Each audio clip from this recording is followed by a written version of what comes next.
Now, some of you say Mafura, it's Mafuta. Mafuta. Praise God. But it's okay, God understands what you're trying to say. Praise God forever. I woke up to 7 persons and said, so nice to see you. Happy Independence. Happy July 4th. Woke up to 7 persons.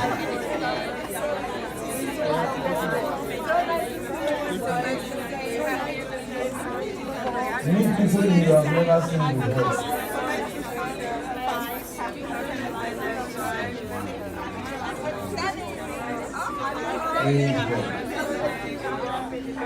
I did my 7. I did my 7. Hallelujah. I did my 7. Now, I want to pray some prayers. Please, we can't enough to go to Mark chapter 14.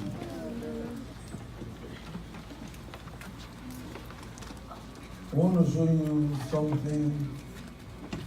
I want to show you where people really miss it in life. Particularly Christians.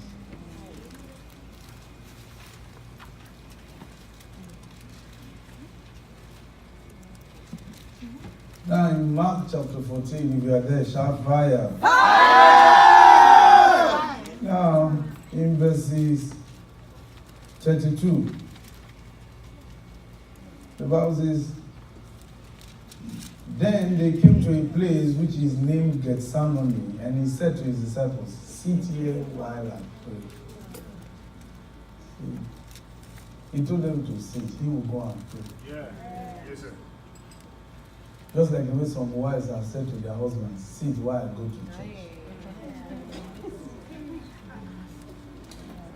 That's why even many husbands today are dependent on their wives. Oh, she's the pastor in their house.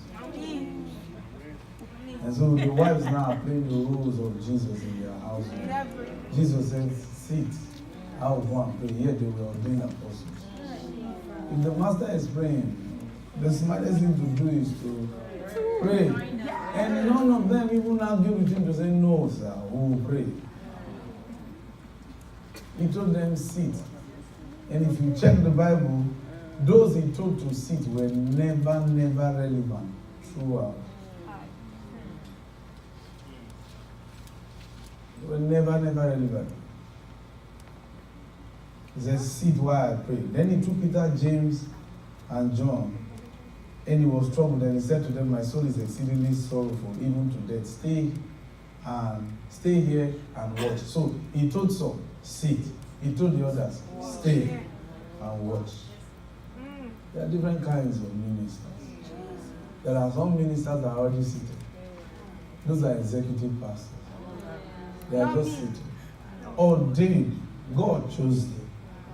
But they are sitting. That's even their calling. They are just sitting. Then you have some of us who are staying away doing the work. Yes, sir. Although among some of us, you have some who sleep too. But notice, they were all ordained the same day. But 9 were told to sit. Others were told to stand and watch. Then Jesus said, he now went to do the prayer. Then when he came back, he found those who were standing, sleeping. Oh, man.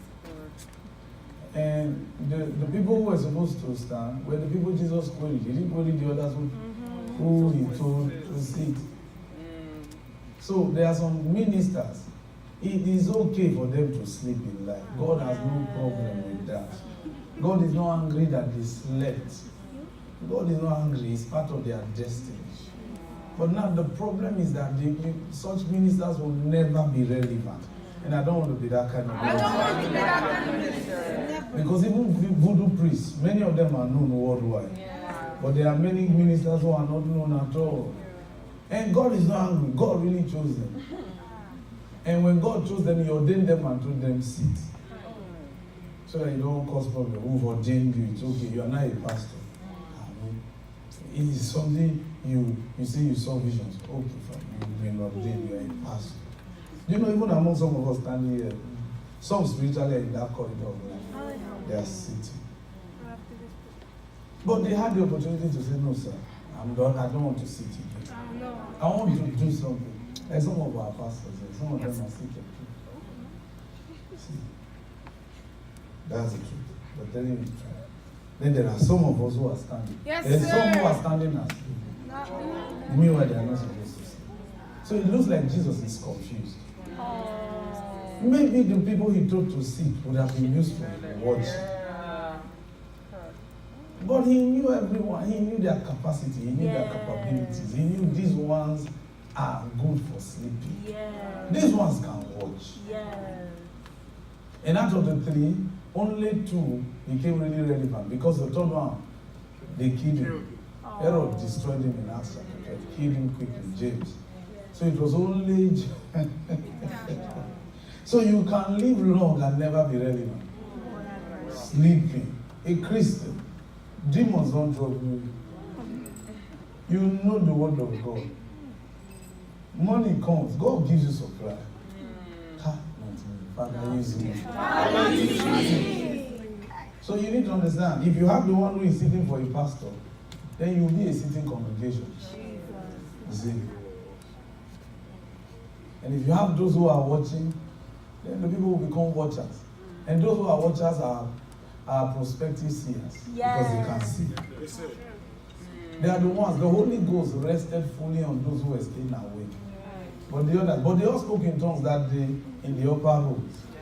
But it was one of the three that Jesus told to stay awake. Even the very one who denied him that spoke out at the end.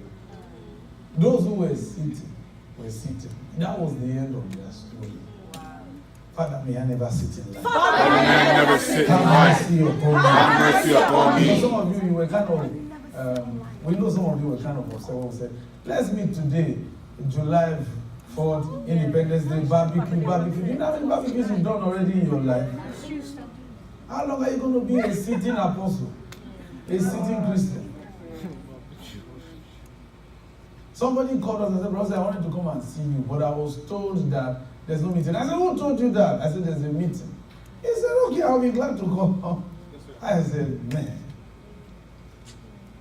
See, because that kind of person is tired of being a sitting apostle. A sitting Christian. Well, frankly, there are some of us here who are sitting. Now, you've already planned. We know you just wait. I just hope God will finish. You know, I was just breezing. There are some places I need to touch. How long will you keep doing that?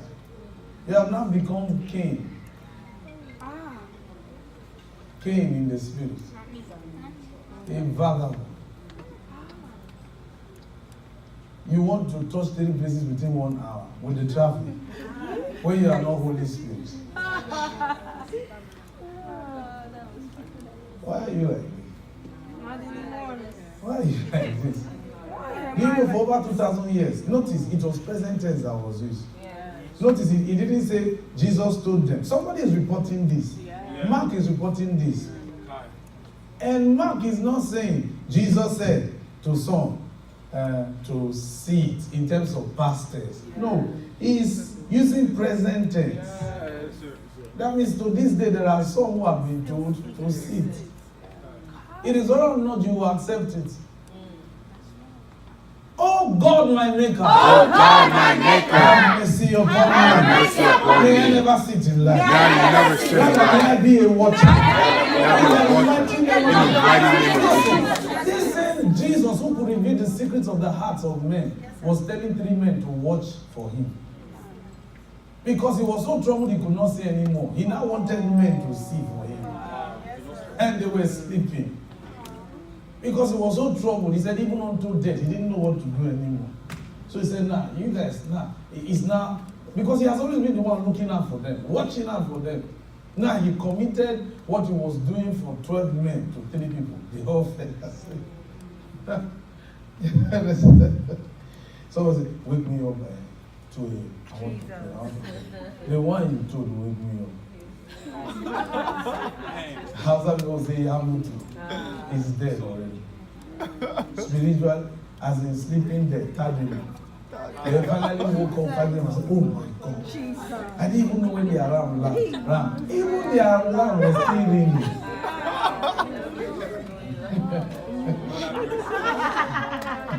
Father, may I never sit in. Father, may I never sit in life, in my life and destiny. Keep me busy. Keep me busy. 12 have apostles, he told 9 to sit. He gave 3 a job to do. He kept 3 busy. Those ones retired. Those are the kind of people, busy people are the ones who retire. The ones who are sitting, there was nothing to retire from. You understand? What kind of Christian will you be? Be honest with yourself. What progress are you making? Be honest. Be honest. Maybe you are sitting. When last did you hear from God? Be honest with yourself. When last did you hear from God? When last did the Lord tell you, do this thing, go to some place, do this thing? Okay, when last did Bro.Osi even come? We hear the Lord talks to me every day. All glory to his name. All glory to his name. But when last did we come with a message for you, your own self? Meanwhile, there are some people who tell someone, come, this is it, do this. But when last did we ever come? You see, the thing is that you are trying to be my friend, and that's the danger. You see, it is dangerous to be a friend to a prophet. Yes. If you are a friend to a prophet, he will never give you a word. Because he sees you as a friend. See? And I didn't know this until one day we were in Virginia, and Sister Kenya. Sister Kenya is a very good friend of mine. Sister Kenya began to cry. In the hotel room, she was crying. I said, what's the matter? Because we had told everyone to leave us, let us stop. And she was crying. She said, Bro.Osi, you know you're a prophet. You see this. He said, well, can you remember the last time you ever told me something from the Lord? He said, because you always tell me, oh, Sister Kenya, I miss you, you're my good friend. He said, please don't talk to me again as a friend. Because I noticed that it is to my disadvantage. She said, that's why I'm crying. Can you talk to me as a prophet? So I said, I'm coming. So I went to the pastor. I said, Lord, please forgive. Forgive. So I came out and I said, now, this is what the Lord wants you to do. Do this. She said, Bro.Osi, so you knew these things. But you've been playing with me as my friend. I said, I'm so sorry. So each time we go to Virginia, and I said, let's talk. And we even enter our car. I said, now let me talk to you as a prophet, because 5 minutes from now, I'll start talking to you as a friend. And she's even sensitive to know that. Yeah. She even brought me to myself. Yeah. She said, Bro.Osi, you are not helping me at all. You are talking to me as a friend.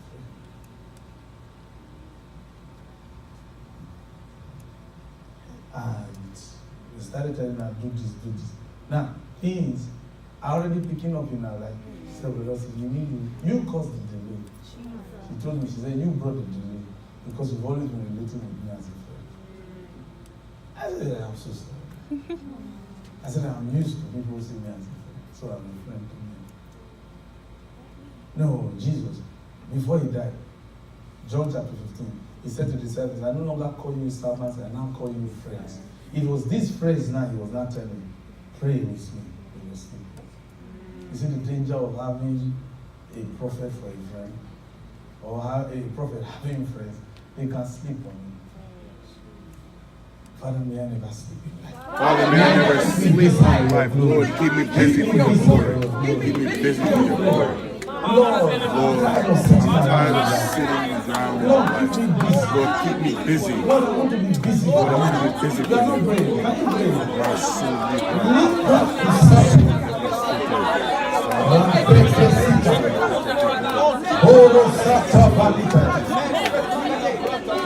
Lord, keep me busy. I'm tired of sitting down in my life. In ministry, I'm tired of sitting down. Pray. In my marital life, I'm tired of sitting down. Concerning my financial life, I'm tired of sitting down. Lord, keep me busy. Lord, make me your watcher. Make me your watcher. Make me your watcher. Make me your watcher. Make me your watcher. Lord, make me your watcher. Lord, make me your watcher. Make me a man of prayer. Lord, make me a man of prayer.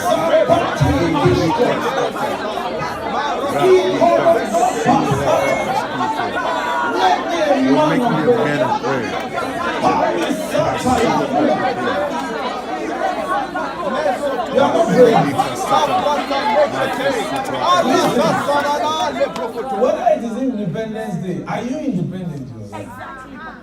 We say pray now so that you can be free. Because some of you are already sick. You've been sitting for long. They always argued with Jesus when Jesus told them do this. For the first time, they could not argue with him because that was what they desired. They wanted to see.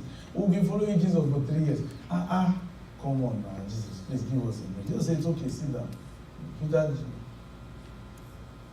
Peter who said, I'll follow you to the prison. They went to garden and started sleeping. Not even prison, garden, he was sleeping. Father, keep me busy. Father, keep me busy in life for your glory. Whether it's convenient for me or not. Father, keep me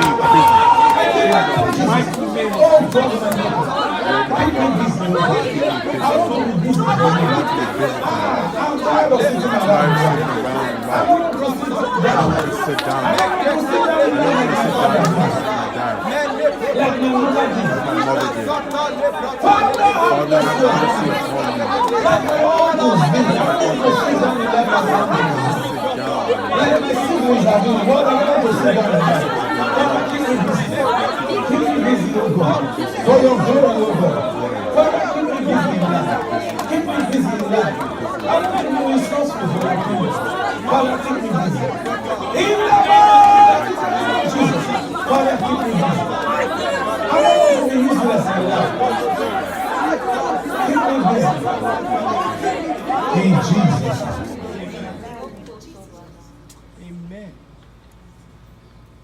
Are you glad to pray that prayer? Yes, sir. Yes, sir. Go to verses 35. Let's pray one prayer, then we'll share some stuff with us. Amen. Happy Independence Day. Amen. Amen. Well, I guess only Pastor is God excited. bless America. God bless America. Right? So say it. Say God bless America. God bless America. Now look at verses 35. The Bible says Jesus went a little further and fell on the ground. You see why he appointed men to watch out for him? Because even the one who is leading, a time comes when he begins to fall. That's the truth. A leader can fall. Yes. See, a leader can fall. What would you do then when your leader falls? Now, some of you are already looking away. Because some of you know you can't be trusted. But what would you do? The Bible says Jesus. There was one time Jesus was praying, he was jumping. He was praying, jumping. Each time he prayed, he would stand. The Bible says Jesus rejoiced in the Spirit. For the first time, throughout the entire ministry of Jesus, this was the first time he fell praying. The Bible says he fell to the ground. Not that he squatted, he actually fell. Because he ran out of strength. So it was like he slumped. Because the thing was too much. And he had appointed men now, 3 men, at least watch for me. Could it be that some of you want to see the Lord visit you, you want Jesus to visit you, could it be that he will not even waste his time coming to see you because he already knows your capability, that you like to sit in life? I mean, he has visited me twice in Brooklyn, and he was talking. Well, one in Brooklyn, the other in Paris. For that he visited him 8 times. I've been privileged to see him twice. Now, the thing is that, we're not saying this to slight you, no. It's just to stir you up. And maybe you're actually not busy yet. You understand? No doubt God can give you what you're asking for. But what can God really ask of you? Have you thought of it? That here you are, you're always the one asking God to give you something. But God has never really asked anything from you. Because God knows there's no point asking you. There's no point. He knows it will be a waste of time to ask you. And it shouldn't be.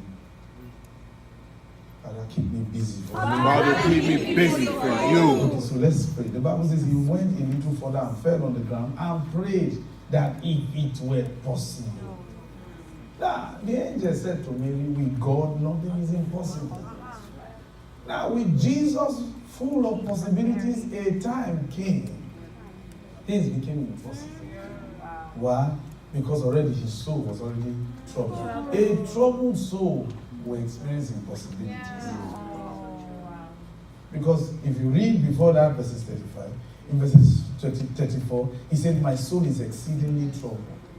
So when your soul is troubled, that's not even when you need to pray, because nothing can work. Even God will not answer you. And Jesus prayed this one prayer point for 3 hours. One prayer point, he prayed it for 3 hours. Wow. Because a time comes, a leader can fall. A leader can fall. And his soul is troubled. But that's when even those who have been following the leader have the opportunity now to shine, to come into the limelight. No, these ones wanted to see. So I want to pray. I don't know about you, but I want to pray. And this way I want to pray. I'm not praying for you, I'm praying for myself. Because Jesus here is showing us that there are occasions where even in the life of a leader, some things may not be possible. You understand? Yes, you can see a man of God who works miracles in the lives of many. He himself, there's no miracle. Paul talked about Paul that was chasing out devils. Even devils were fighting for him. Now he said a messenger from Satan came to trouble him. And God says, my grace is sufficient. I won't deliver you from that one. So you get to a point where some things become impossible. You have tried. Oh, maybe it's an addiction. Maybe it's a habit. Maybe it's something. Oh, man. And you are a leader. But it looks like this thing is not going on. Father, let there be no impossibility. Father, let there be no impossibility in my life. In the mighty name of Jesus. Listen, you need to pray this prayer. Because we preachers preach. There was nothing impossible in the life of Jesus. Everything was possible. It's a lie. There was an impossibility in his life. There was an impossibility, and it was a period. From this day when he began to pray till he died, the Lord never answered one prayer, and he prayed many times. The Lord never answered any. Till he died. From this day, from that garden till he died, no praying. All the prayers he prayed, God did not answer. Father, please have mercy. Father, please have mercy on me. Lord, please let there be no impossibility in my life, Lord. In the mighty name of Jesus. Lead in my destiny. Lead in my marital life. Lead in my finances. Lead in my businesses. Lead in my spouse, our children, our household, and our generations. Lord, have mercy upon us, Lord. May there never be any impossibilities in our life for your eternal glory, O God, and for the profit of all. In the mighty name of Jesus Christ of Nazareth, I pray. Father, have mercy upon us. Lord, let there be no impossibilities in my life. Oh Lord, my God, how excellent is your name in all the earth. Hallelujah. How excellent is your name forever. Oh Lord, my God, hey, how excellent is your name in all the earth. Hallelujah. How excellent is your name, mighty God. Oh Lord, my God. How excellent is your name in all the earth. Hallelujah. How excellent is your name, Jehovah. You are the most high. Jehovah, you are the most high God. Jehovah, you are the most high. Mighty God, you are the most high God. Oh, you are the most high God.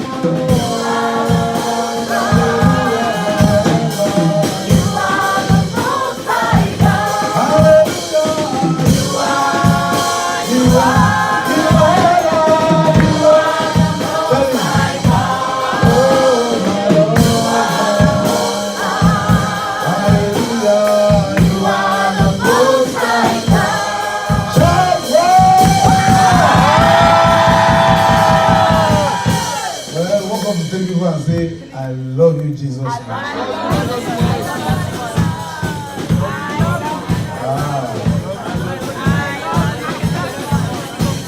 Say, I love you, plenty. Yeah. Tell the person you are special.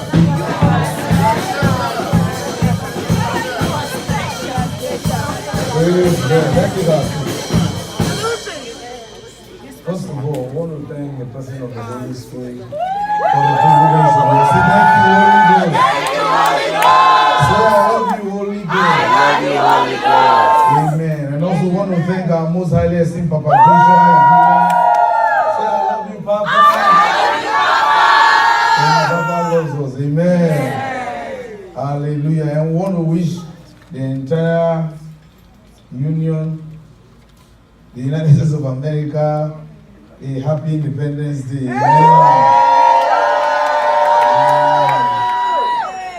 know, America has another name too. You call it Great Union, right? Yes, sir. That's what they call it too. Either the United States or the Great Union. Praise God. God bless America. Amen. Take your seat and sit graciously on your Now, turn your Bibles to the book of Acts. Let's just share a thought for us for a few minutes and then pray for us. Amen. But I'm a success forever. You don't sound like you mean it. I'm a success forevermore. Yes, sir. You know, in as much as we appreciate the independence, you know, as Christians, our lives should be full of celebration every day. Yes, sir. So we don't have to wait for independence before we celebrate. So, but we can understand why it's a big deal.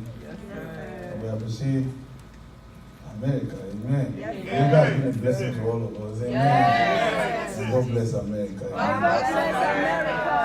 Acts chapter 20. Let's read something in Acts chapter 20. I know I'm a success forever. I know I'm a success forevermore. I know. It doesn't sound like I know I'm a success forevermore. I'm not trying to be told. I'm not trying to be told. I just know that I'm a success. I just know that I'm a success forever. I'm not trying to convince myself. I'm not trying to convince myself. I just know Already a fact. that I'm a success. You know, not many churches talk like this. If you hear many preachers on TV when they preach, they say, God is going to. No, we don't believe in the God that is going to. We believe in the God of now. Yes, sir. I am a success forevermore. I don't believe in the God that is going to. We sing the song, He has done great things. He has done it. He has already done great things. He has done great things. Then after singing the song, you now say God is going to. When you said He has already done great things.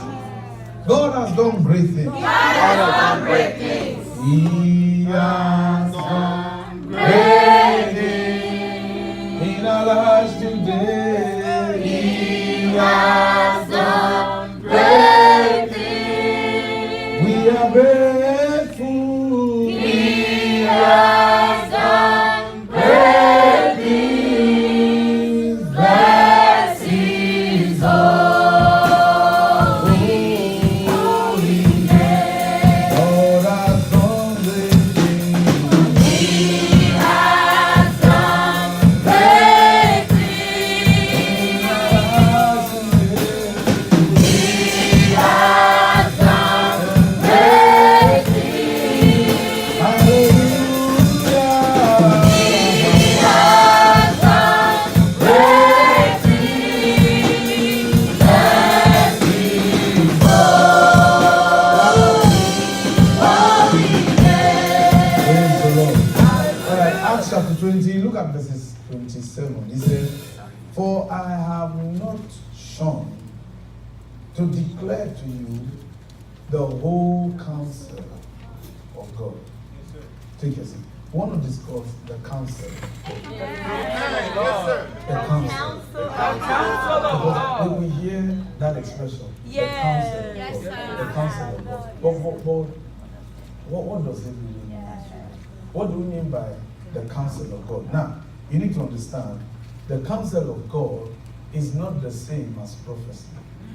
Because sometimes a prophet can come and say, I want to give you the counsel of God, and then they begin to prophesy to you. The counsel of God is not prophecy at all. It's not.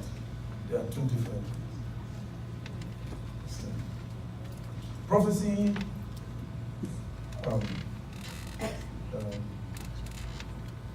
1 Corinthians chapter 14 says, prophecy, 1 Corinthians chapter 14 verses 3, it says prophecy, talking about the gift of prophecy, is unto edification, exhortation, and comfort. So it builds you, prophecy builds you. Yes, sir. It edifies you. Right? Yes, sir. Build, edification. When it says to edify you, it means to build you up. Then it says to exhort you. That means to encourage you. To encourage you. Because sometimes you can be discouraged. You can be in a distressed situation and you just need a word that will just encourage you. So you can come and see your pastor and say, Pastor, I'd like you to give me a word. You know, I'd like you to give me a word. I'm going through some stuff right now. Some Christians talk for me. They say they are going through some stuff right now. I just need a word. So prophecy can come there. Not he, thus says the Lord. No. Don't worry. Everything will be over. You know, that's prophecy. Yes. Don't worry. Everything will be fine. God has heard your cry. God has heard you. That's prophecy. Yes. You understand? Yes. Amen. Huh? Amen. Exhortation. Yes, sir. Exhortation also comes. Exhortation is not teaching, in the sense that exhortation is always something you have always known and heard. For instance, when you come and see a minister, you are going through a situation, you need to be exalted. He says, don't worry, remember the Bible says, many are the affliction of the righteous, but the Lord delivered him out of them all. That's prophecy. That's an exhortation. You've always heard that scripture.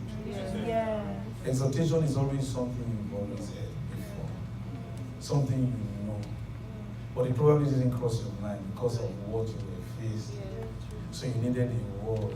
So the preacher, the minister exhorted and said, don't worry, everything will be fine.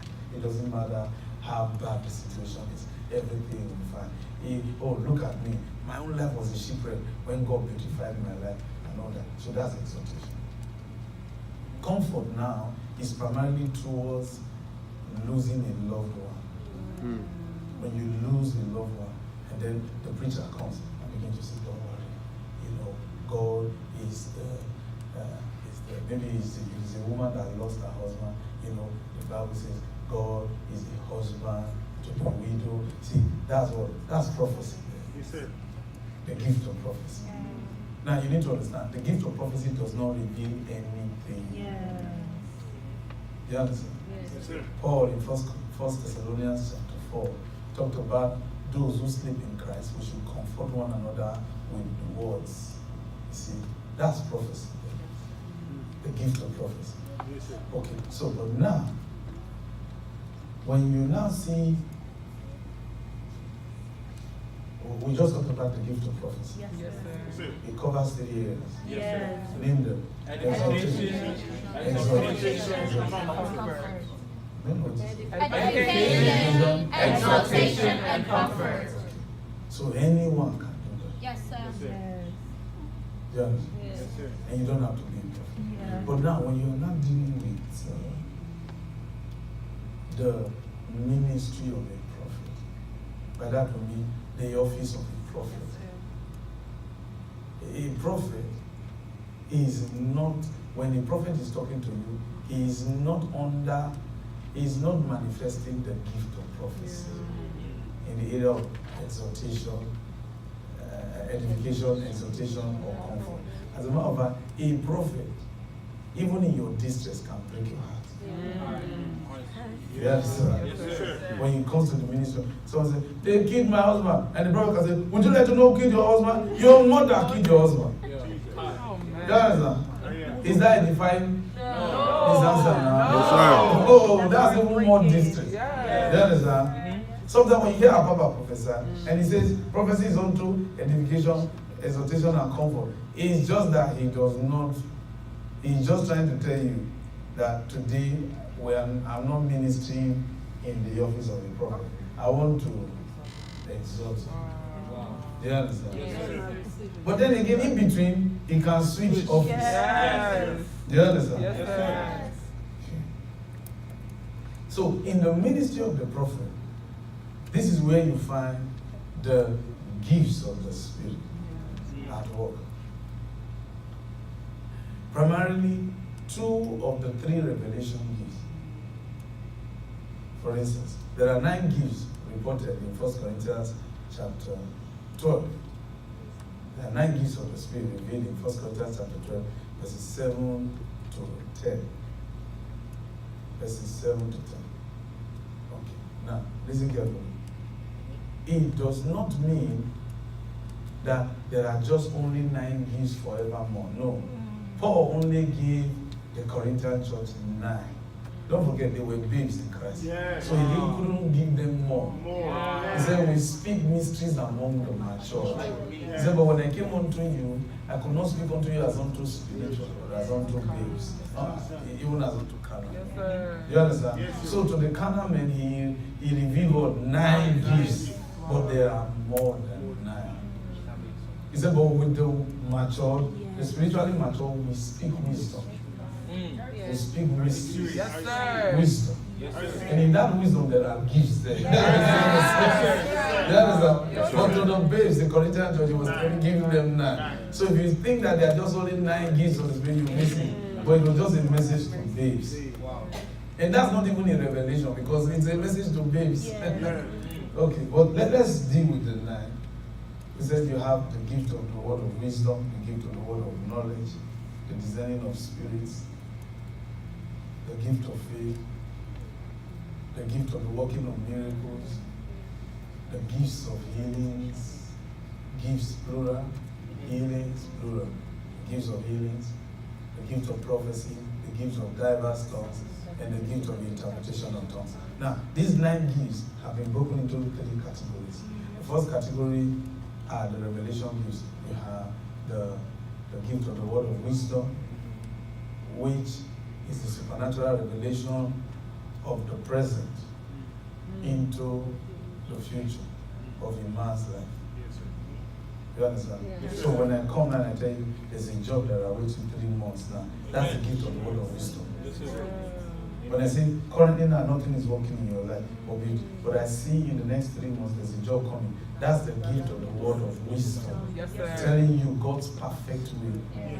Yes, sir. Yes, it tells you about what is coming in the future. Yes, sir. The gift of the word of knowledge tells you what you already know. Yes. Your name is Lucy. You live in 59 Boddington Town.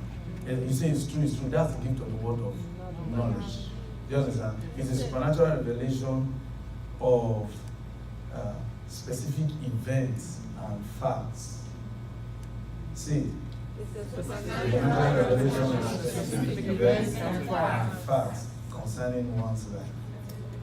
Do you understand? Yes, sir. Something you already know. But the gift of the word of wisdom has to do with something you don't really know. But of course, if it is present, there are some things you know present. Yeah. Okay. Then you have the discerning of spirits. The discerning of spirits. Now, the discerning of spirits is not the same as the gift of discernment. If you read 1 Corinthians chapter 5, the gift of discernment has to do with the word of God that you already know, where you can tell this thing is good, this one is not good. For instance, in Acts chapter 27, when Paul said, I perceive this journey is going to be with, because he has observed, he could discern this thing is good, but the way things are not right. See, that's what that's the gift of discernment. But it's not the same as what? The discerning of spirit. The discerning of spirit now is the ability to see spirits, either angels or demons. But if all the spirits you always see are evil, then something is wrong with you. At least see one good one. Because if all the spirit you see boom, you see leke, give me one finger. You see bush baby. Oh, you always see the wrong one. Always the hands on you. Oh man. Okay, so the discerning of spirit is the ability to see spirits, either good or bad spirit. They are called what now? The revelation gift. The gift of the word of wisdom, the gift of the word of knowledge, and the discerning of spirit. Alright? Now, you have the power gifts, or what you call the doing gifts. The power gifts now are the gifts of the working of miracles. Now, concerning the revelation gifts, the gift of the discerning of the gift of the word of wisdom, the gift of the word of knowledge, the discerning of spirit. The most important among the three is the gift of the word of wisdom, because it tells you about your future. God's perfect way for your future. Now, and that has to do with something we're going to discuss later. Now, when you look at the power gifts, what you call the doing gifts, the three, the gift of the gift of special faith, before the working of miracles, and then the gifts of healings. Now, the gift of faith has to do with a special impartation by the Spirit. It is a supernatural, it is the manifestation of the Spirit of God for supernatural provision. Yes, sir. You understand? Yes, sir. And protection. You understand? Yes, sir. For instance, when Elijah ran away from Jezebel, he didn't pack his things. He was so afraid of Jezebel that he ran away in a hurry. You understand? Yes, sir. And so when he took to that flight, he found himself in a cave. No food, no nothing. Then the Lord sent a ravening bird to come and give him food, and woke him up, and he saw food. You see, that's the gift of faith. It's a supernatural manifestation of provision. You understand? When you didn't know how you were going to pay your rent, but all of a sudden, money just came. That's the gift of faith. It's not your faith. It's just an impartation. You just know this thing will be there. I cannot explain. No. I just know we can't go on that. It's the gift of faith. How many of you want to have that experience?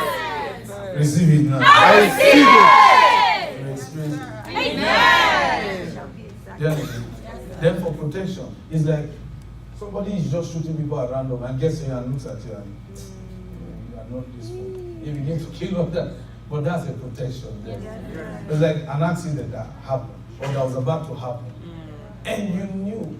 You can't explain. Some of you have posted some of those strange videos of a car hitting, climbing someone and all that. That's a gift of faith at all. If the person is even a Christian. That's a gift of faith at all. It is for provision and protection. You understand? Okay. So now, these things happen. Yes, sir. You understand? Yes, sir. Like when the Lord said to Gideon, as one man you will defeat the Midianites, and he took 300. That's the gift of faith at all. 300 people slaughtered over 1 million armies. You understand? Yes, sir. It was the gift of faith that was at work when David threw the sling. Do you understand? And killed Goliath. The gift of faith. Do you understand? You can't explain why this person is not afraid. Even the person cannot explain why he is not afraid. The buttons of fear have been disabled. The person cannot explain. How did that happen? I don't know. Oh, God did this. You understand? It's the gift of faith. Then you have the gift of the working of miracles. The gift of the working of miracles is the supernatural manifestation of God's power for judgment. You understand? Yes, sir. Now, the difference now between the gift of faith and the working of miracles is that with the gift of the working of miracles, God needs a human instrument. But with the gift of faith, the person's contribution was not needed. Yes, sir. It is just a supernatural provision. Amen. Now. Yes, You understand? The person didn't need to do anything.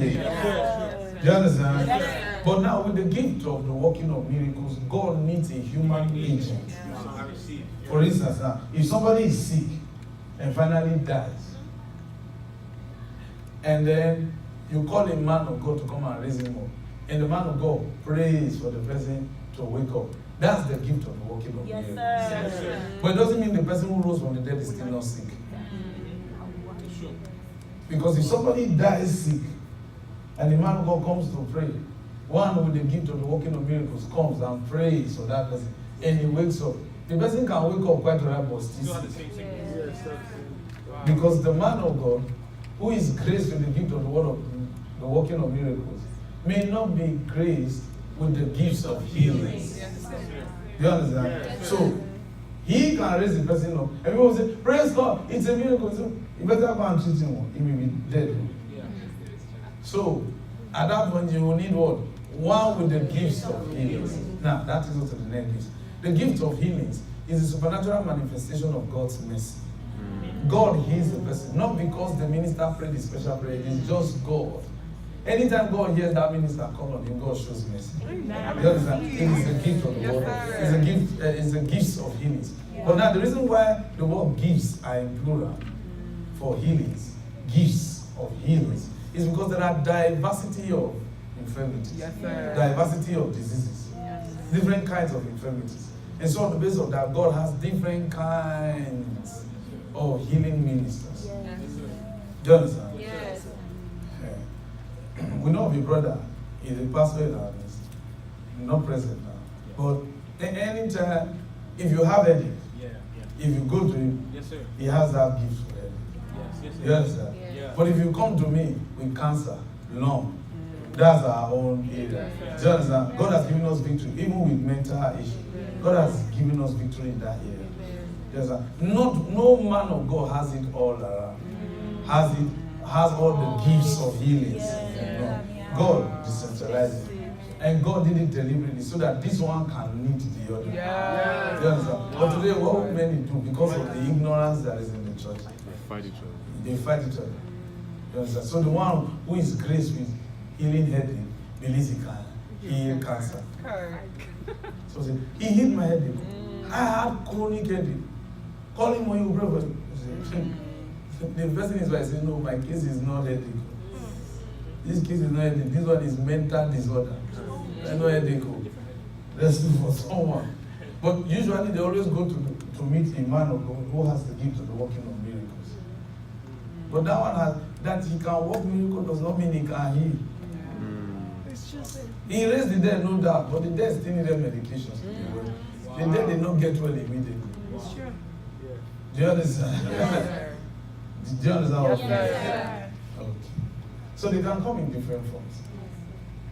But then the most important out of the three, the gift of special faith, the working of miracles, and the gifts of healings, it is the gift of faith that is the most important. For what? Supernatural provision. If you are protected, you will not be sick, would you? Yes, sir. You understand? So the first category, which is the most important? The word The gift of the word of wisdom. wisdom. Out of the three, right? The gift of the word of wisdom, the gift of the word of knowledge, the discerning of the spirit. Now, the doing gifts, the power gifts, the gift of faith, The working of miracles, and the gifts of healing. Which is the most important? The gift of faith. Special faith. The gift of special faith. Okay. So the vocal gifts now are the last three. Going by 1 Corinthians chapter 2. You have the gift of prophecy, which we have described, explained, which is unto edification, exhortation, and comfort. There is a vocal gift. Alright? Yes, sir. Then you have diverse tongues, where the person, it's a supernatural manifestation of the Spirit, where the person begins to speak in another language. Do you understand? And then another person has the gift to interpret. Yeah, both speakers are not from that place. Yes, sir. Do you understand? Yes, sir. So you see, Diverse tongues with the gift of interpretation of tongues equals prophecy. Yes, Wow. Because what you hear can bring edification, although it can still reveal too. You understand? Yes, sir. One time we were speaking, it was in one prayer meeting. How many of you were there one Yes, time? sir. And so one of our pastors said, do you ever speak French? I said, I've never spoken French before. I said, but you were speaking French, and this was what you were saying. See, that's diverse tongues. I didn't know I was speaking French. Do you understand? Yes, So, sir. but now, the reason why we took time to explain all of this is to make you see that out of these 9 gifts, a prophet should have at least 2 or at most 3 out of the 9. He can have 2 revelation gifts. Either the gift of the word of wisdom and the gift of knowledge, and maybe prophecy to make it 3. Or he can just have the gift of the word of knowledge and the gift of the word of wisdom. Or he can have the discerning of spirit and the gift of the word of wisdom. Either, but a prophet must have 2 at most 2 revelation gifts. Now, the difference between a brother in church who sees and a prophet is that a brother does not see all the time. yes. He only sees intermittently. Yes, sir. But when it comes to a prophet, he see, wake him up, he see. Even that sleep is not sleep. It's true. His eyes are still open. Oh. Do you understand? Yeah. You understand? Okay. Now we took time to say, explain all this to make you see that I see.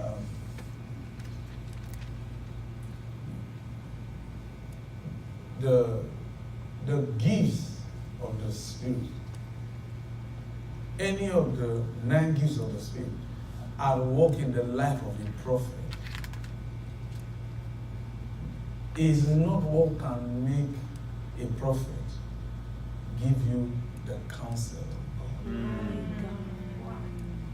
You understand? Yes, sir. The counsel of God is a whole different matter. And we have a lot of pastors, even many seated here. So, and even pastors in their sermons Yes, sir. can declare the counsel. Yes, sir. I receive You will it. not need a prophet. Yes. You will not need Wow. at all. If a prophet, and I'm not a pastor, I'm a Yes. pastor. I receive but it. really, Yes, sir. if a pastor, while preparing what to preach, says, Lord, I need to know your counsel. Yes. Man, what a mighty pastor you be. I receive it with You know why? thanksgiving. Because even a prophet, Yes. sitting in the office of a prophet, still needs the counsel of God for his own life. Yes. Wow. I get it. I Even get a it. prophet. Yes, sir. Wow. That is why if you read Acts chapter 13, the Bible says the prophets and the teachers were together. Yes. true. Yes, sir. Because a teacher Yes, sir. and a pastor can reveal to you the counsel. Yes. Notice what Paul said. Paul said, I have not shone from revealing unto you the whole counsel of God. So, let's look at the word counsel. Yes, sir. Yes, sir. Because if it is the counsel of God, and there's need for us to know, because again,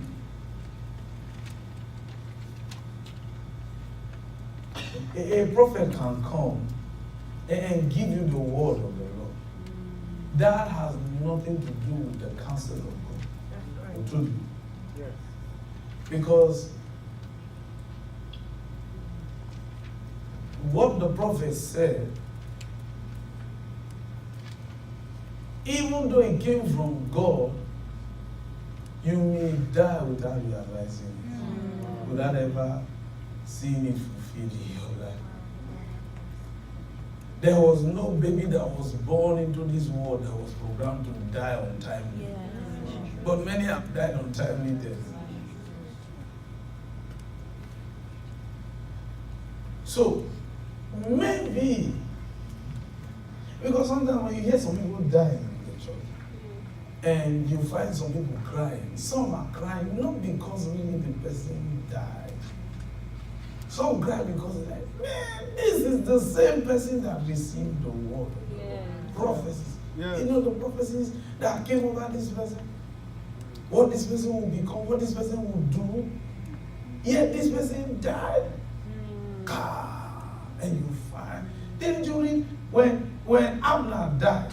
Didn't you read how King David cried? He said, how can Abner die like a fool? He said, died a fool, Abner died. He said, Abner died like a fool. So many have died as fools. Yes. Like my own biological mother too, she died as a fool because I knew how she died. She died as a fool. Many have died as fools. And then King David cried. He was following the coffin. Yes. As they were going to bury Abner. He said, and the one who killed Abner, King David said, follow, let's do the burial procession. That one was not crying. Joab. Joab killed Abner. Yes, sir. And King David was crying, standing next to Joab as they were following the coffin to go and bury Abner. He said, Abner, died a fool, Abner, died. His hands were not tied. Then he broke down. He cried. Joab was looking at him. He said, how can Abner die like a fool? Abner, the promises you made me, you died without fulfilling them. And he brought delay to King David's destiny for 7.5 years. Yes, sir. 7.5 years. King David would have been reigning as king a long time ago. But Abner's death delayed it for 7.5 years because the one who killed Abner was standing next to King David. And when King Solomon became king, King David said to Solomon before he died, he said, make sure you kill Abner. Make sure you kill Joab. Yes, sir. Let him die. Kill him. Don't let him just die naturally. Kill him. Yes, sir. King David at 80 years old, on the dying bed, called Solomon. He whispered, he said, this Joab that is standing, kill him for me. I know I will die in a few minutes, but kill him. The guy died with unforgiveness, yet he went to heaven. And God said he was a man after his heart. Why? Counsel is working. Yes, With counsel, even when you make mistakes, even when you die bitter, you still enter heaven. I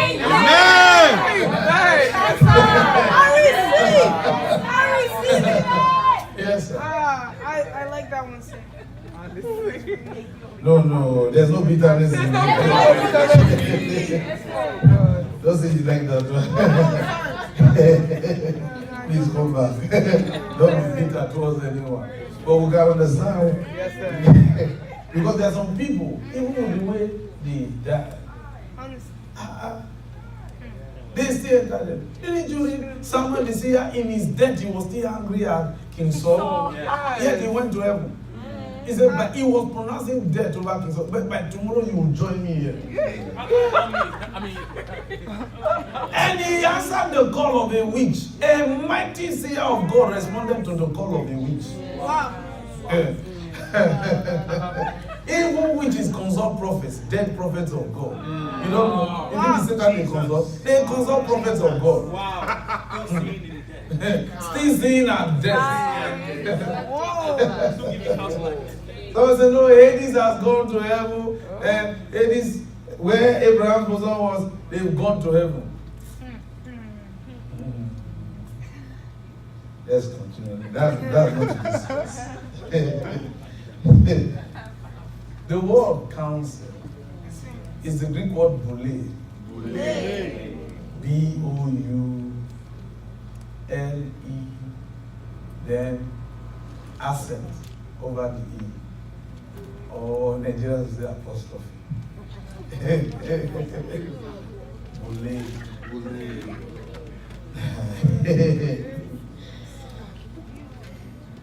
See, listen carefully. If you check the Greek, it will want to tell you, Boule means wisdom. To tell you with reference to the gift of the word of wisdom. But really, it does not really suggest that. Why? Because of certain scriptures that even Boule is tied to. You get to see He's not really talking about the gift of the word of wisdom at all. For instance, Boule, if you look at Boule, it simply means a resolved plan. Do you know what that means? Yes, exactly.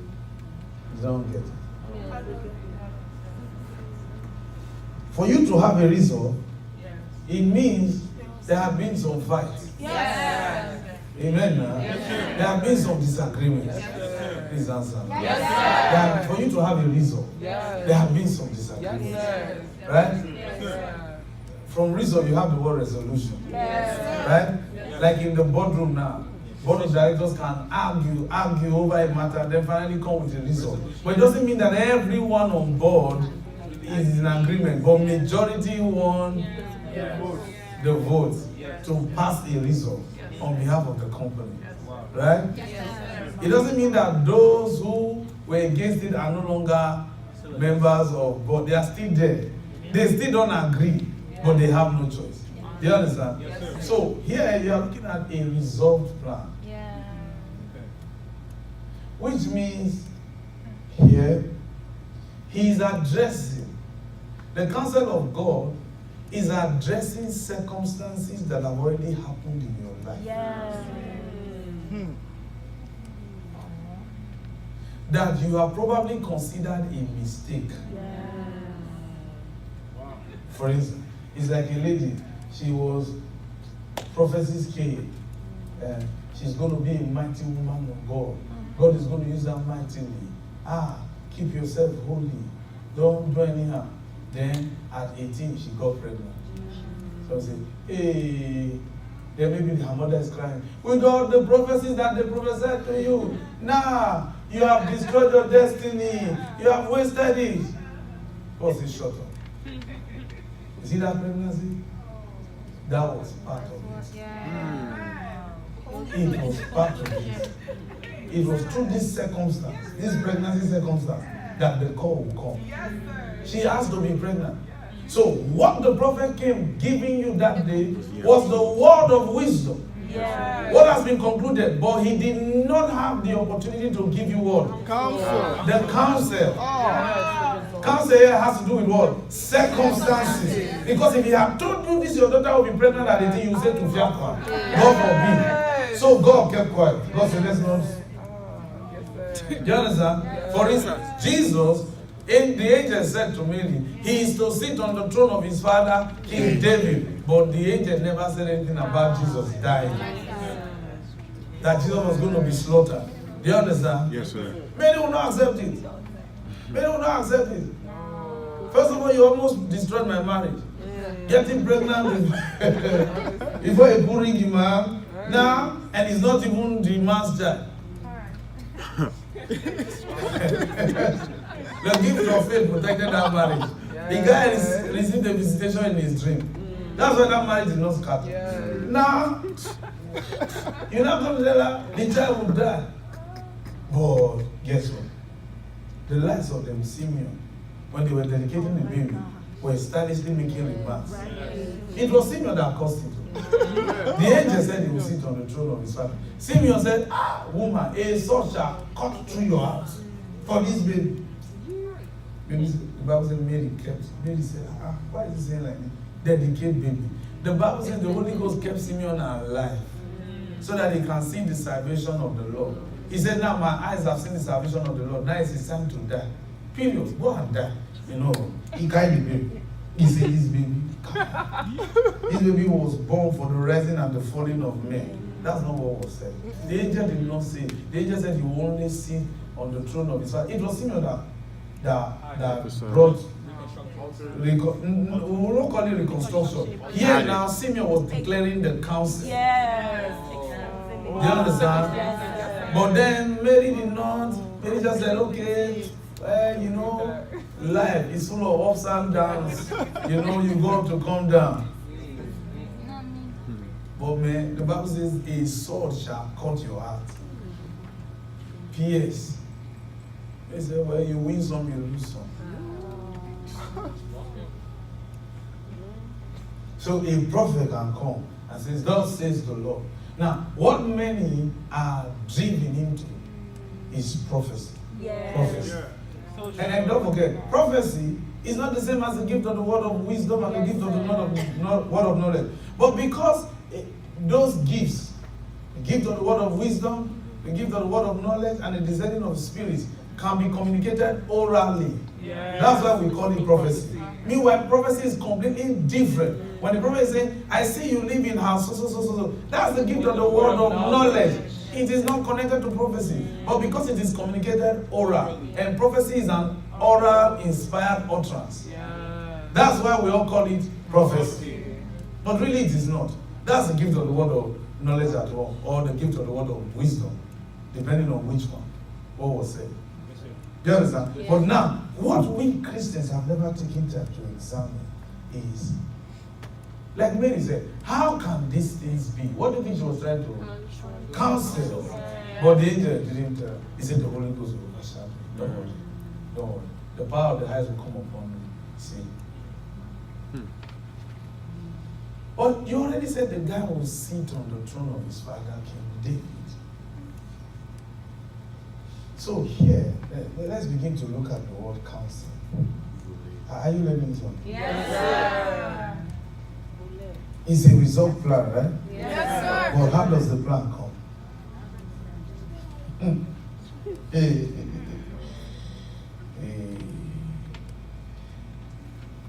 Here, counsel, bole, means an arrangement of sins. S-C-E-N-E-S.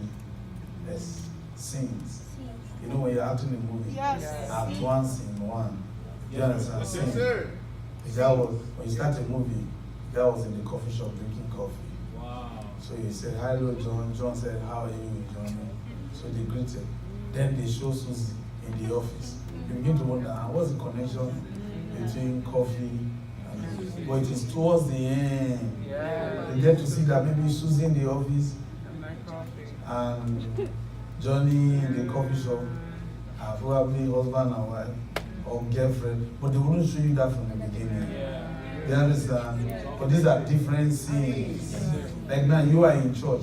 Maybe the person you have business with a few hours from now is not even in church. He's right now maybe in Manhattan now doing carnival. But you know you will still hook up later tonight. Some of you have plans tonight. Let's not laugh about it. Okay. Okay, you have finished all the plan. You have come to church. Okay, so you made God last. Okay. You're all coming. You said it. You said it. You get what that? It's easier. It is a purposeful arrangement of physical circumstances which guarantees every scene of life's work in his eternal plan. Do you understand? For example, it's a careful arrangement. Do you understand? Careful of every scene in your life. Of every scene in you your were on the life. street. Your father was not in your life. Your father left your mother and walked. It was deliberate. It was part of the work. Your father was not in your life. So your mother married Mr. McIntosh. Mr. McIntosh is your stepfather. He abused you. He did not do it. It was part of the plan. Yes, so you need to understand, God didn't bring you here. When it comes to the counsel of God, it has nothing to do with your normal. The counsel of God is not intended to make you have a normal life. Wow. I receive. Do you understand? I receive. It is geared towards God's purpose. So here, we're dealing with God achieving why He brought you here rather than your comfort. Yes, sir. God is not interested in how comfortable you are Yes, on the plane or the air. Yes, sir. God here is interested in Him achieving His eternal purpose. Yes, sir. For bringing you here. Yes, sir. So you see why when people say, "I want to know what is my purpose in life," God says no. what you need is to understand counsel, understand the circumstances that are happening in your life. Live purpose. You will only get to know him maybe at the end. And you don't know how long you will live. So to say you want to know God's purpose for your life, you are missing the point here. Possible, if it is counsel, I won't hide it from you. And how did he reveal the counsel? He used his own life. Because he was talking to the pastors in Ephesus, in Miletus. Miletus happened to be one of the regions in Ephesus. Telling them what he was going through in his personal life. He said, I have not shown to reveal unto you the counsel of God. Yes, sir. Yes, sir. I have not shown to reveal unto you the counsel of God. Amen. I revealed everything. I told you what I went through, the distresses, the challenges. So expect the same. And you need to understand, even when I was killing the people, attacking the church, doing drugs, shooting, doing OG, when I was doing all of that, it was part of the plan. God was fixing it, purposefully arranging it. Like when I came to America, I didn't know anybody and I slept in JFK for 2 days. It was part of the plan. You understand? Yes. Maybe to help me know how to, when you see people who come to America to come and see their relatives and all that, you should be grateful. For me, I didn't know anybody. I slept in JFK for 2 days. Did not take my bath for 2 days. I was going to the bathroom like those other guys, washing my face, thinking, where do I go next time? Then the Lord sent me here. So, but it was part of the plan. Maybe to know how to appreciate others when you come in. Maybe to know how to receive others. But you see, it is not something God owes you. You need to understand. People think God owes them the explanation by letting them know what his plans for their lives are. Now, Paul, in Acts chapter 9, verse 6, when he was on his way to Damascus and asked the Lord, Father, what would you have me do? Jesus said what? Jesus said, arise, go into Damascus. Meanwhile, he was heading to Damascus. He was going there to go and attack Christians. Jesus now told him, now arise, go to the same Damascus. So he was actually in God's plan. Yes, sir. Yes, sir. Yes. Jesus didn't say, arise, go back to Jerusalem. He came from Jerusalem, having received letters from the high priest to go to Damascus. So he was still in God's plan to go to Damascus. So why did the persecution break out in the first place? It was because of the apostles. Yes. They refused to leave Jerusalem. Meanwhile, Acts chapter 1 verse 8, Jesus said, you shall receive power. After that, the Holy Ghost is come upon you, and you shall be witnesses unto me, both in Jerusalem, in Judea, in Samaria, and unto the uttermost part of the earth. But they decided to stay in Jerusalem. Refused to go to Samaria. Refused to go to the regions of Judea. Did not. They decided to stay. Then the Bible says persecution broke out. Then the Christians there, the 8,000 congregations scattered. Then Philip went to Samaria. The Bible says, but the apostles still deliberately remained in Jerusalem. God stirred up this group. Remember, initially when Stephen was killed, he was holding clothes for them. Yeah, he was there. He was there when he was holding their clothes. Then later on, when the apostles said, the king is there, you are still here. Yeah, brother, fired up an inspiration. Wow. Didn't you read what Job said? He said, the Spirit of the Lord made me, right? Yes, sir. And the inspiration of the Almighty has given me life. Life to do what? The Bible says he was breathing threatenings. Yes. It was an inspiration of the Holy Spirit. Didn't you read Revelation chapter 6, verses 9? Those souls under the altar who were killed, when they cried unto the Lord, how long, Lord, that you will revenge our blood? What did the Lord say? He said, give them robes to wear. Let's wait until the others are killed. Yes. So God was expecting others to be killed. Yes. So since these apostles refused to reach Jerusalem, let's kill them. Prayer, brother, you are useful here. The guy was on his way to Damascus. And Jesus said, now, arise. Go into Damascus, it shall be told you what you must do. Yes. You mean Damascus was really part of the plan? That's what we're saying, the counsel of God. The counsel of God. So instead of saying, oh, if I had not had abortion, maybe Collins would have married me. But because he heard I did abortion, shut up! It was part of the plan. You have to do an abortion for Collins to hear. So that you know that his mother is not Mary's cousin. Oh. Because even Elizabeth was not a virgin. Yeah. Wow, that's true. You understand? True. So, what is it in your life Yes, sir. that you are not pleased about? Meanwhile, as far as God was concerned, it is a counsel at work. But you are looking at the prophecy. The prophecy that you receive, that you will become a managing director, is in the future. I receive it. And you need to begin to understand the circumstances. Yes, sir. Yes, sir. That these are the arrangements. So if you understand it, now you begin to see.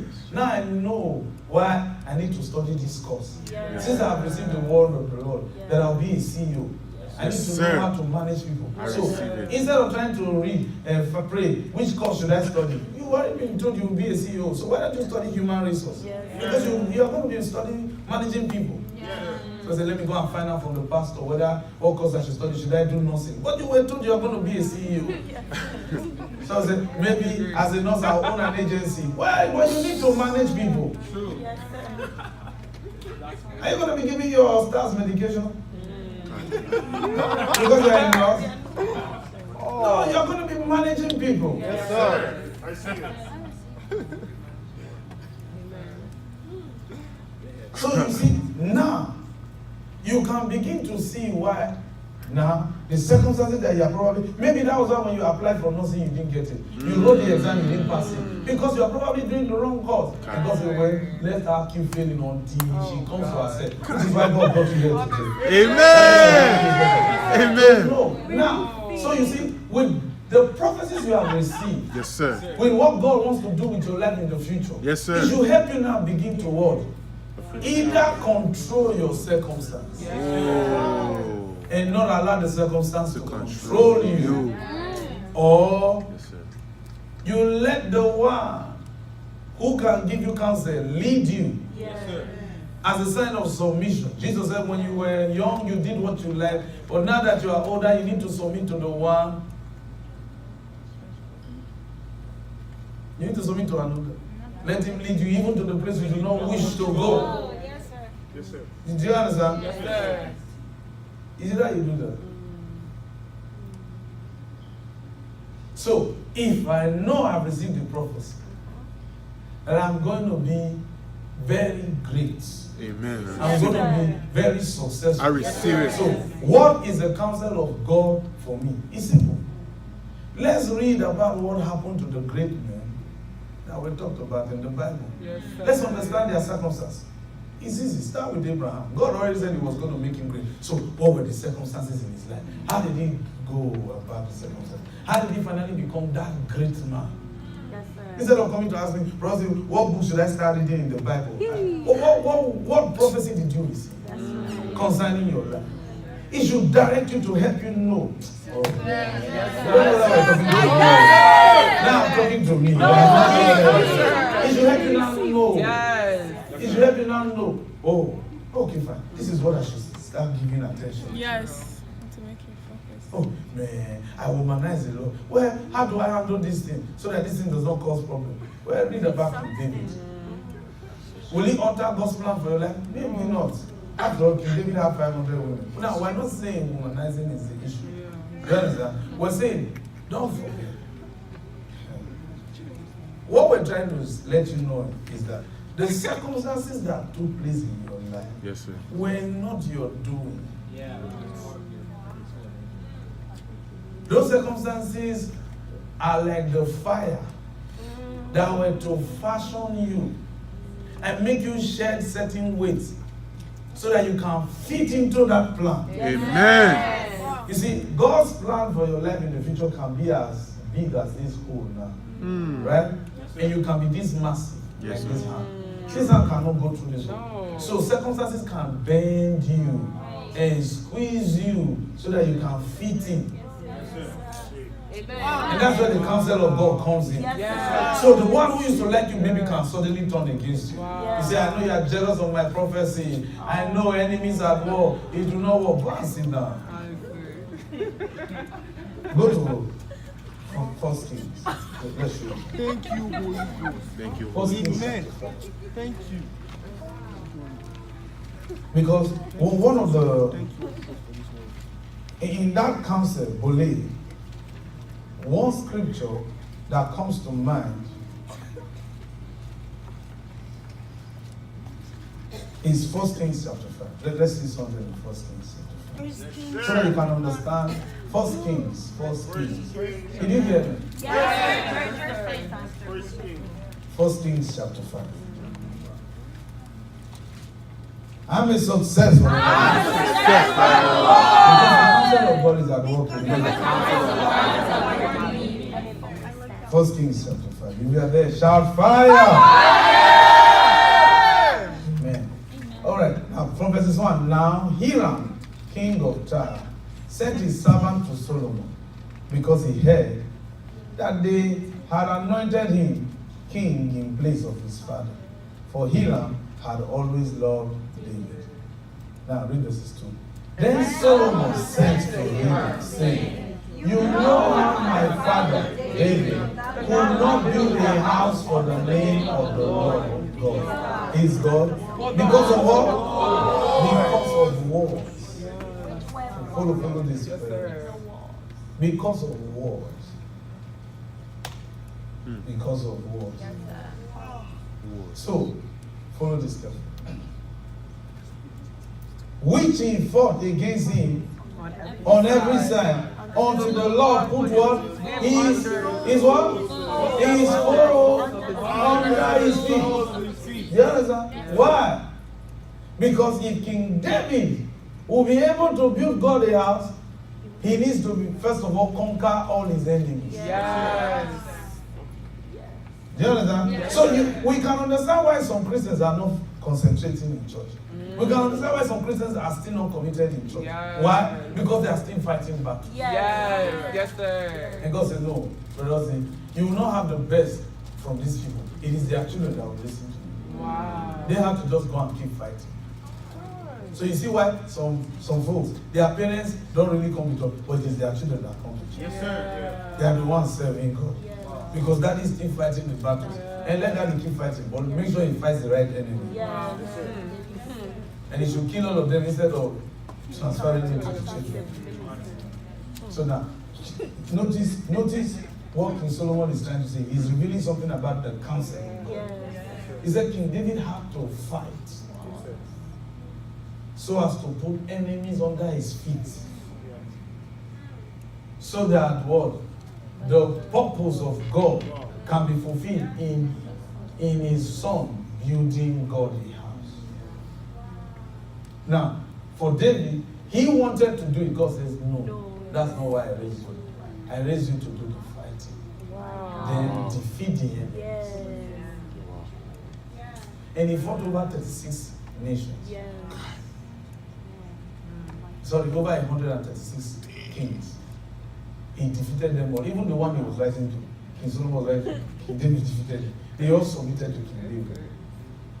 And he says, the reason why my father had to be fighting all these battles to conquer all the kings is so that I can build prayers. And the king was saying, oh, really?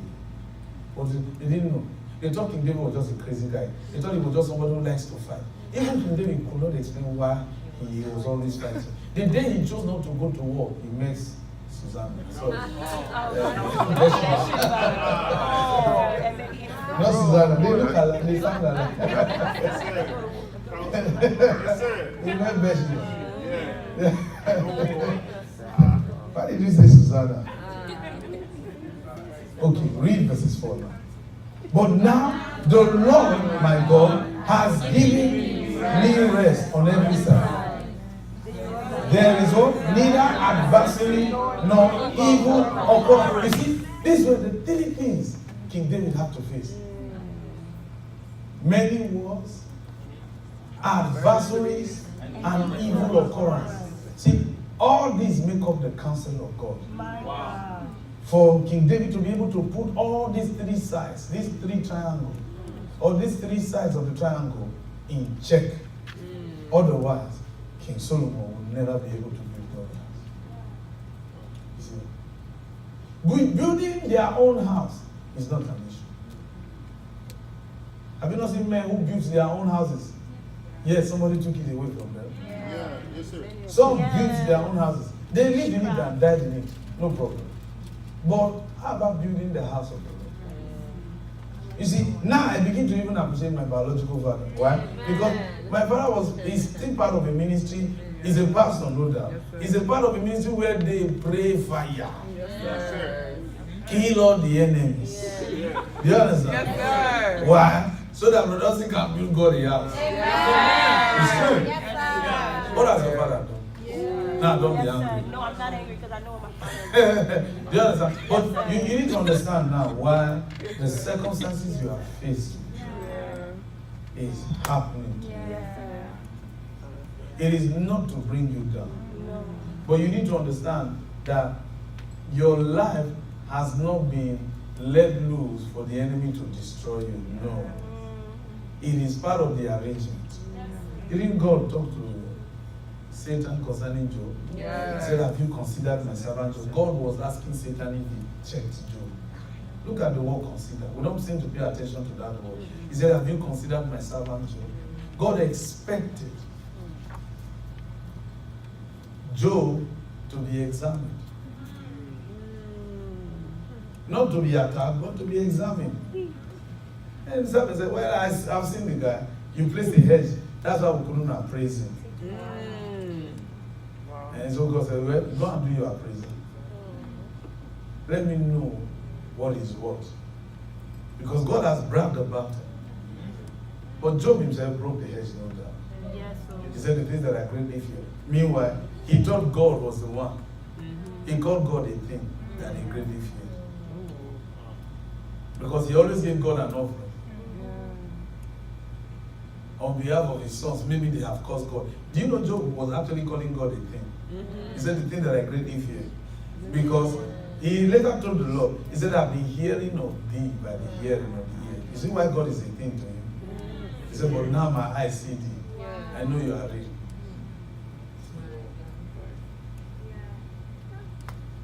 So, circumstances. You don't know why your father is not in your life. And if daddy was around now, you would have been doing barbecue. Who would just sit and be eating the hot dog? Go sit down. Hot dog. Go to Allah store. Yeah. They have hot dog. Wawa. Wawa. Good check. I think you are funny. Okay, now. He said, and behold, I propose to build a house for the name of the Lord my God, as the Lord spoke to my father David, saying, your son, whom I will set on your throne in your place, he shall build a house for my name. You see that? So, the point here we're trying to drive at is the circumstances. The circumstances. The circumstances. The circumstances. Believe that these circumstances have been carefully arranged by God. Yes, sir. Do you understand? Yes, sir. These circumstances have been carefully. God arranged them already. So, you need to understand that for something to be straight in life, it must have been beaten, bent, before it finally became straight. True of us. So God is saying now, okay, let us put this one. I see you in Germany in the next 3 months. Amen. So the blessings I receive. I see you going for a business meeting in Germany. Amen. You say I receive. Receive. Now the person being told has not even paid rent of 500. Does not have cash for rent yet. Do you understand? Yes, sir. Now he is faced with so much challenge. Beating. To the extent that he did not even remember prophecy. Do you understand? Then the circumstance beat him to the point that he now became a house help. He became a house help to someone. And he was a good house help. And the owner was just going on a vacation to Germany, and he said, I'd like you all to come with me. Let's go. And took the person to Germany. Is there nobody in Germany that can serve coffee? Say, man, I like the way you blend your coffee. Let's go. Took him to Germany. Now, Prophet, why didn't you tell me I was going to be a house help? Then by being a house help, I will end up in Germany. No, Prophet doesn't even know that at all. He just told you what God told him. Because whatever God gives to a prophet, it is edited. It is edited. Wow. God has already edited it. Prophet, this one you are supposed to know it. Now, you see where Paul, he takes the ministry of the apostle, the teacher. Yes, sir. And the pastor. Counsel Yes. is in the office of the pastor and the teacher. Yes, sir. Those are the ones who can say, look, just keep going. This thing will even happen, but do this. But we don't like that. No. So say, no, this problem is too much. I want to go and see a prophet to tell me why these things are happening. Why these things are happening. You know, our Papa was telling us about someone who told him that they were coming to see him in Nigeria. So he said to the person, why are you coming to Nigeria?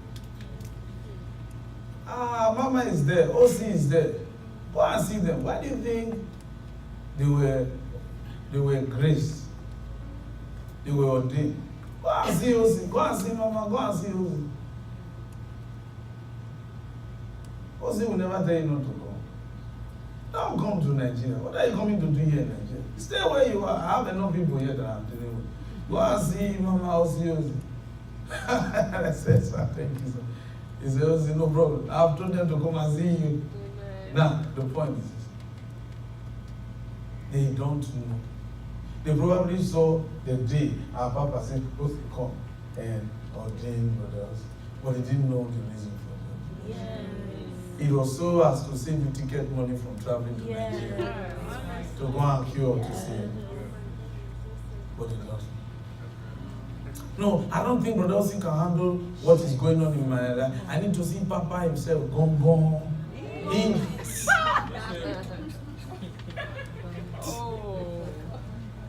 And our Papa said, he said to the person. The person actually traveled. And our Papa told the person, I'm not seeing you. Go and see you. That's what our Papa told the person. He said, I won't see you. As you can see, I'm even busy. I won't see you. You travel down. Go and see you. Our Papa told us. He told me. He said, I told the person, you should come and see you. Yes. I traveled all the way. Please help me. I bought ticket over $2,000. I did this. I booked the hotel. I told you, I won't see you. Go and see you. Because whatever else is will tell you is what I will tell you. Hey, you are here, sir. Tell me, go and see you. Because he carries me like grace. You understand? But you don't know. Oh, it's the complexity of what I'm going through, brother. You don't understand. You don't understand.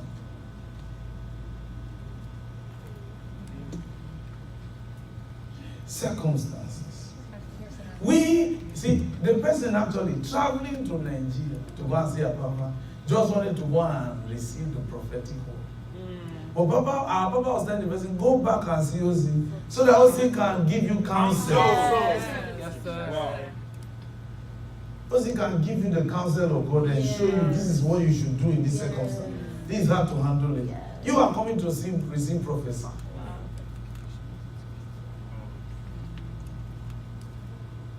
Sometimes when our Papa is prophesying, you can say to someone, see me after the service. Yes. Why? Because sometimes counsel is not something you can declare publicly. Yes, sir.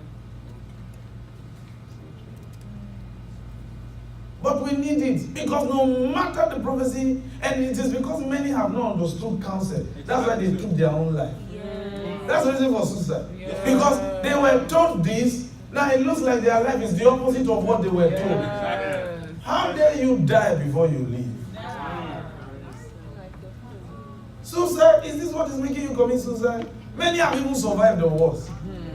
But we can understand you lack counsel. Yes, sir. In New York, before they started giving ministers, preachers of the gospel license in New York State, it was a circumstance that prompted it. A lady committed suicide. And so the police were investigating, and so they got the lady's phone, and they said, let's find out who she last spoke to. Come to find out, it was a pastor. So they went to see the pastor. The police came. And they said they came to save the pastor. The pastor was preaching when they walked in. Interrupted service. So they said, and you know so person? He said, yes, I know her. He said, she's there, she committed suicide. He said, well, I didn't know. She's deep. He said, but you were the last person she spoke to. What did you tell her? He said that she told me she wanted to do this. I told her, don't do it. Don't do it, it's not nice. He said, well, you didn't report it. He said, well, I never thought she was going to do it. But you know, the police the pastor was arrested, apprehended. So he said, where's your license? Where's your license? The reason why? Why? Because counsel. See, someone said, why would they arrest the police? Why would they arrest the pastor?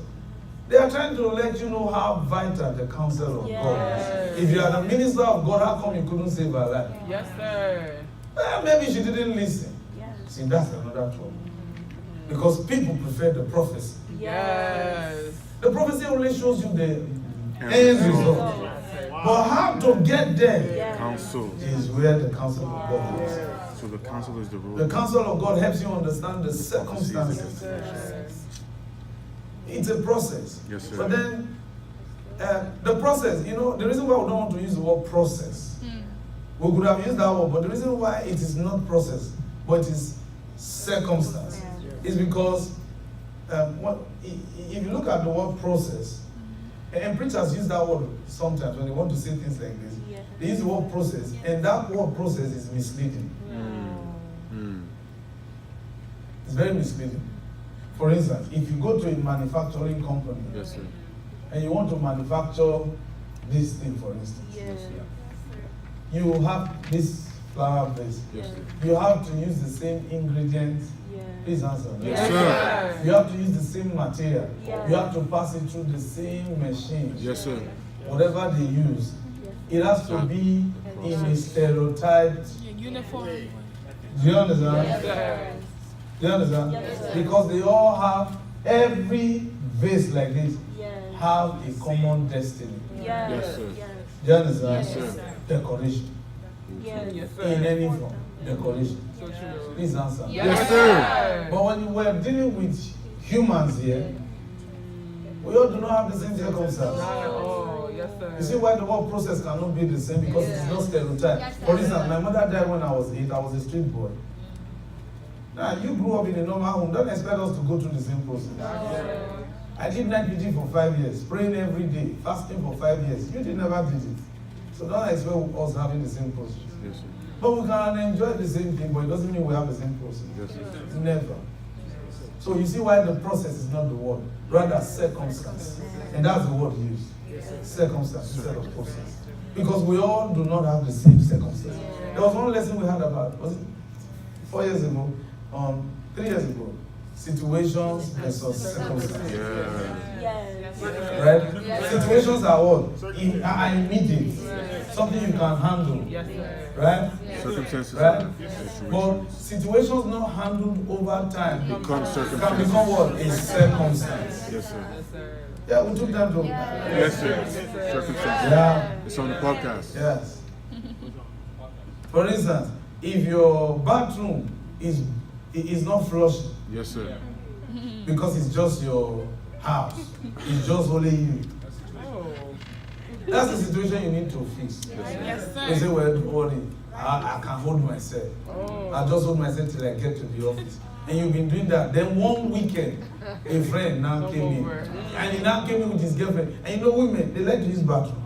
They just come, bathroom. Then the lady said, can I use the bathroom? Now you're like, man. It has not become a circumstance. and you pay more. Yes. For a circumstance than when it was. Because then you can't let the lady weigh on herself. In your own house. Hi. That's trouble. Yes, sir. And the lady bypassed Dunkin' Donuts. They did not use McDonald's. She was hoping when she gets to the house of robbers, I'll just use his bathroom and be comfortable. Yeah. Walmart's bathroom, long queue. So don't worry, I'll just hold myself till I get to robbers. Only to get to robbers and discover. Now the lady is sweating. Oh. You see that? So, and meanwhile, other ladies are still walking on the road. This one is holding herself. Every move. Because she can wheel on herself. And the other must avoid gallops. Bottles. And he must swallow. Praise God. Hallelujah. So, counsel. Counsel. Counsel. Ole. Boulay. Okay, so now let's show you something. He said, I have not shown to declare to you the counsel of God. Here you are dealing with historical circumstances. Do you understand? Yes, sir. For instance, look at the American independence that we're celebrating today. Yeah. Were you there when it didn't happen? No. Now, July 4th has always been a day that has always been. Yes, Long before America became a Yes, nation. sir. Right? Yes, sir. Right? Yes, sir. But today, this day has become so revered because what? A circumstance created it. Yes, sir. So what do you think we celebrate? The July 4th. Well, what do you think we're celebrating? We are celebrating a circumstance. Yes, sir. Yes, sir. Do you understand? Because today we're discussing, what American soldiers went through against the British in 1783 through the Treaty of Versailles. America became a sovereign nation. This. We talk about those things. See, but there were circumstances that created it. So you see, if there was ever a prophecy that America was going to be a country, we don't celebrate that prophecy. Rather, what we're celebrating even today is the circumstance that led to it. So the question is, why are you not patient to have more than enough content for your testimony? You didn't get it. We got it, sir. We Do you got it. understand? Have you had people come to share testimony? Praise the Lord. I want to tell you, God has been good to me. He has been a blessing all of my life. God has always been there all of my life. So I said, please just finish and go and sit down. Must you share testimony? Finish, go and sit down. You just want us to see, okay, we are singing. I just want to sing a song to the Lord.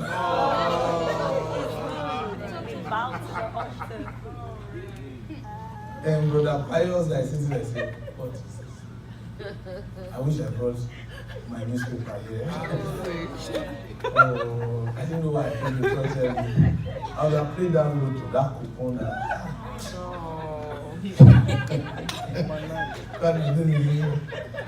This look to I would have just played it.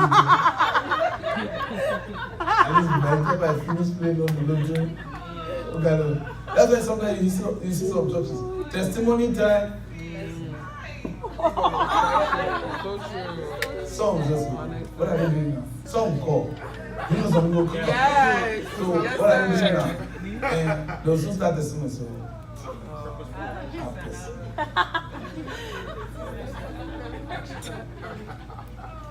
Yes. Yes, sir. It's true. But when you hear somebody come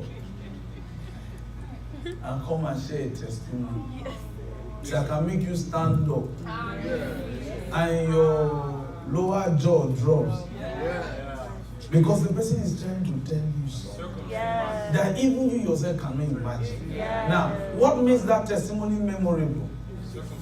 Is it the result or the circumstances?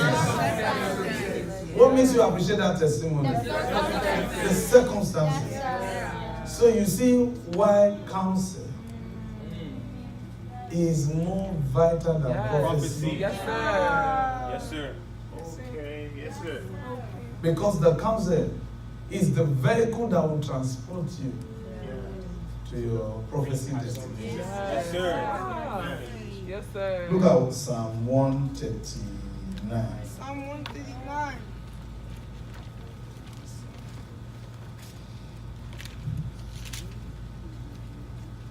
I wrote my exam 3 times, I did not pass. Finally.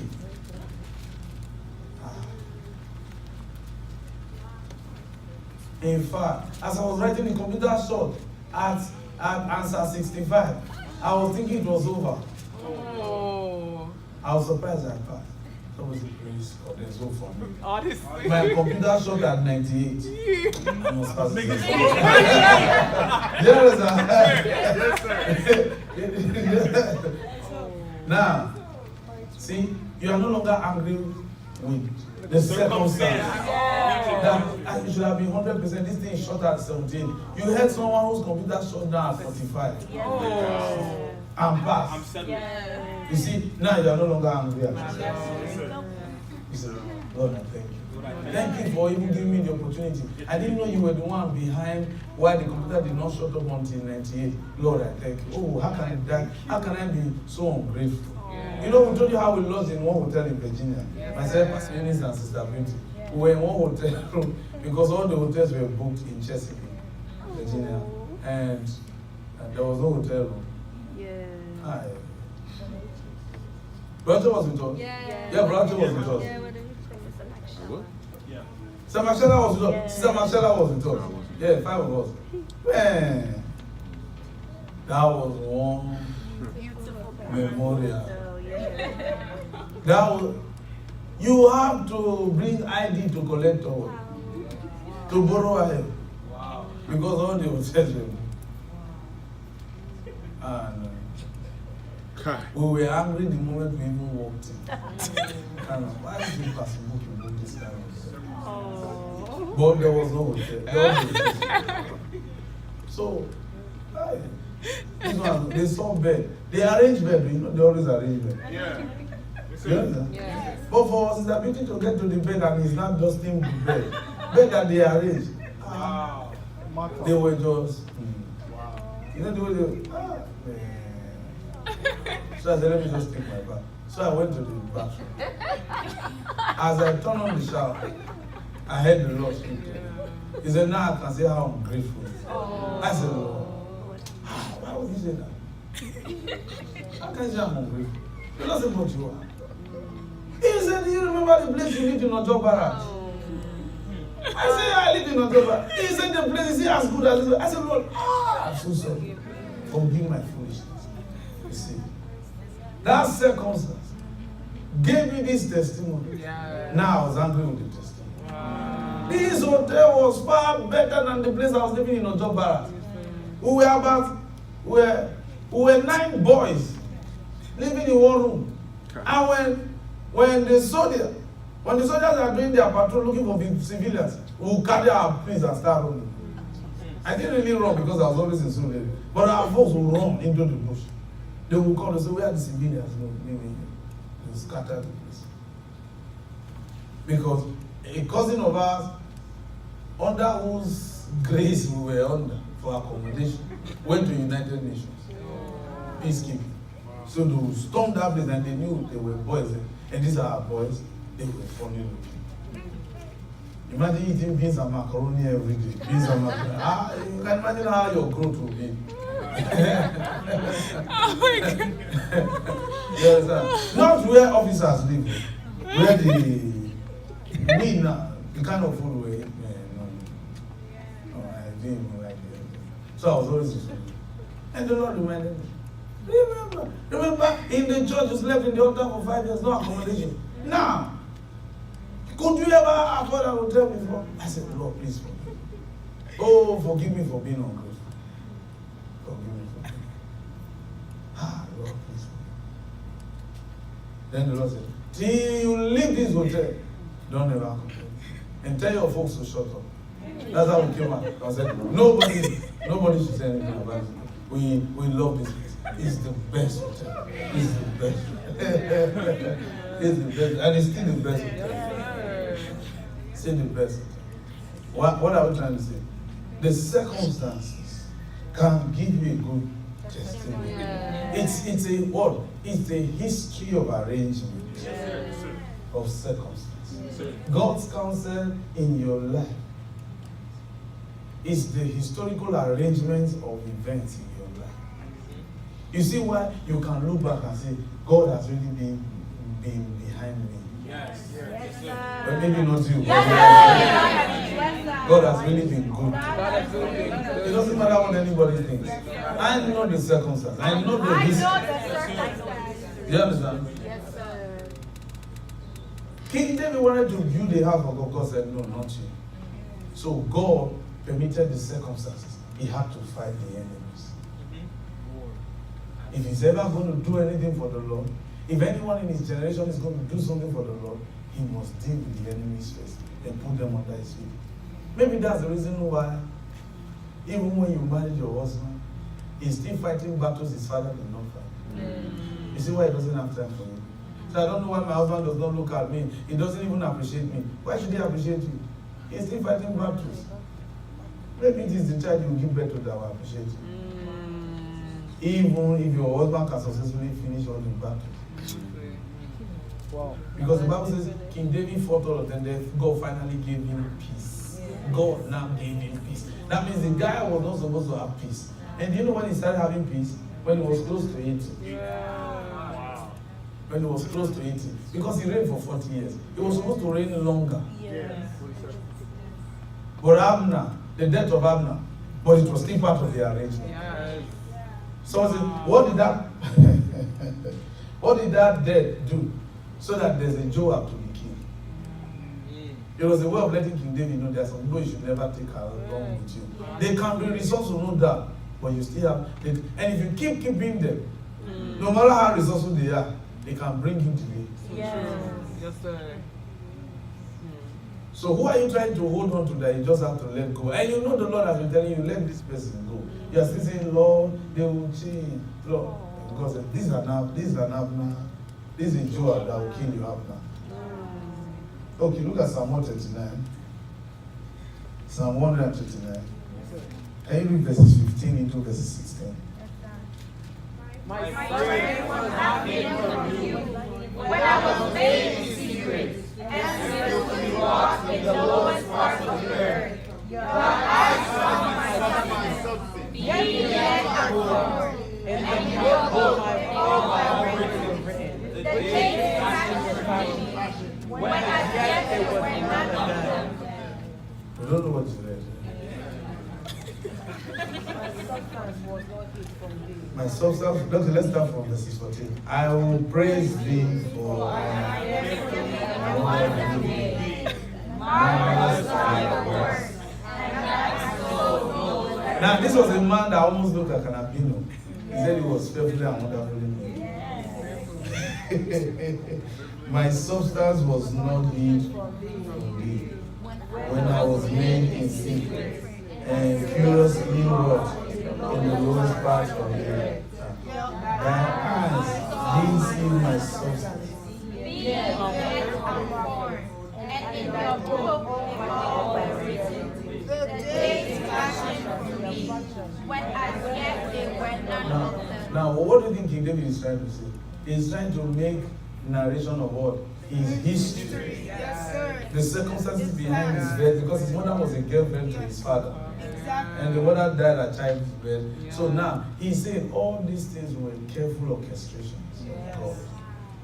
Even though it looked like a disadvantage at the beginning, it was a deliberate orchestration. Yes, sir. So what do you think King David was declaring to the Lord? He was declaring the counsel of God back to the Lord. Saying, Lord, I know, I can see it was your counsel.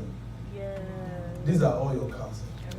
From the very beginning, how I was conceived, how I was made, why I have this color skin, this albino color, this red man skin, red hair. I know you planned it.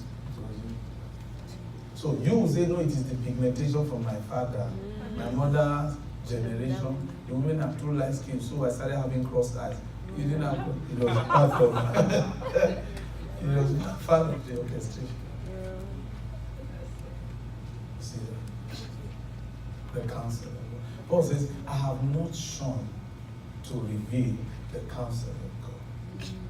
He said, I have not hidden it. You see, the thing is that what many go to church to receive today is the word of God. Yes. Is the word of God.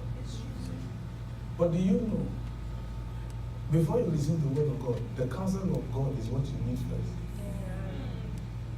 Go to Acts chapter 20. Let's show you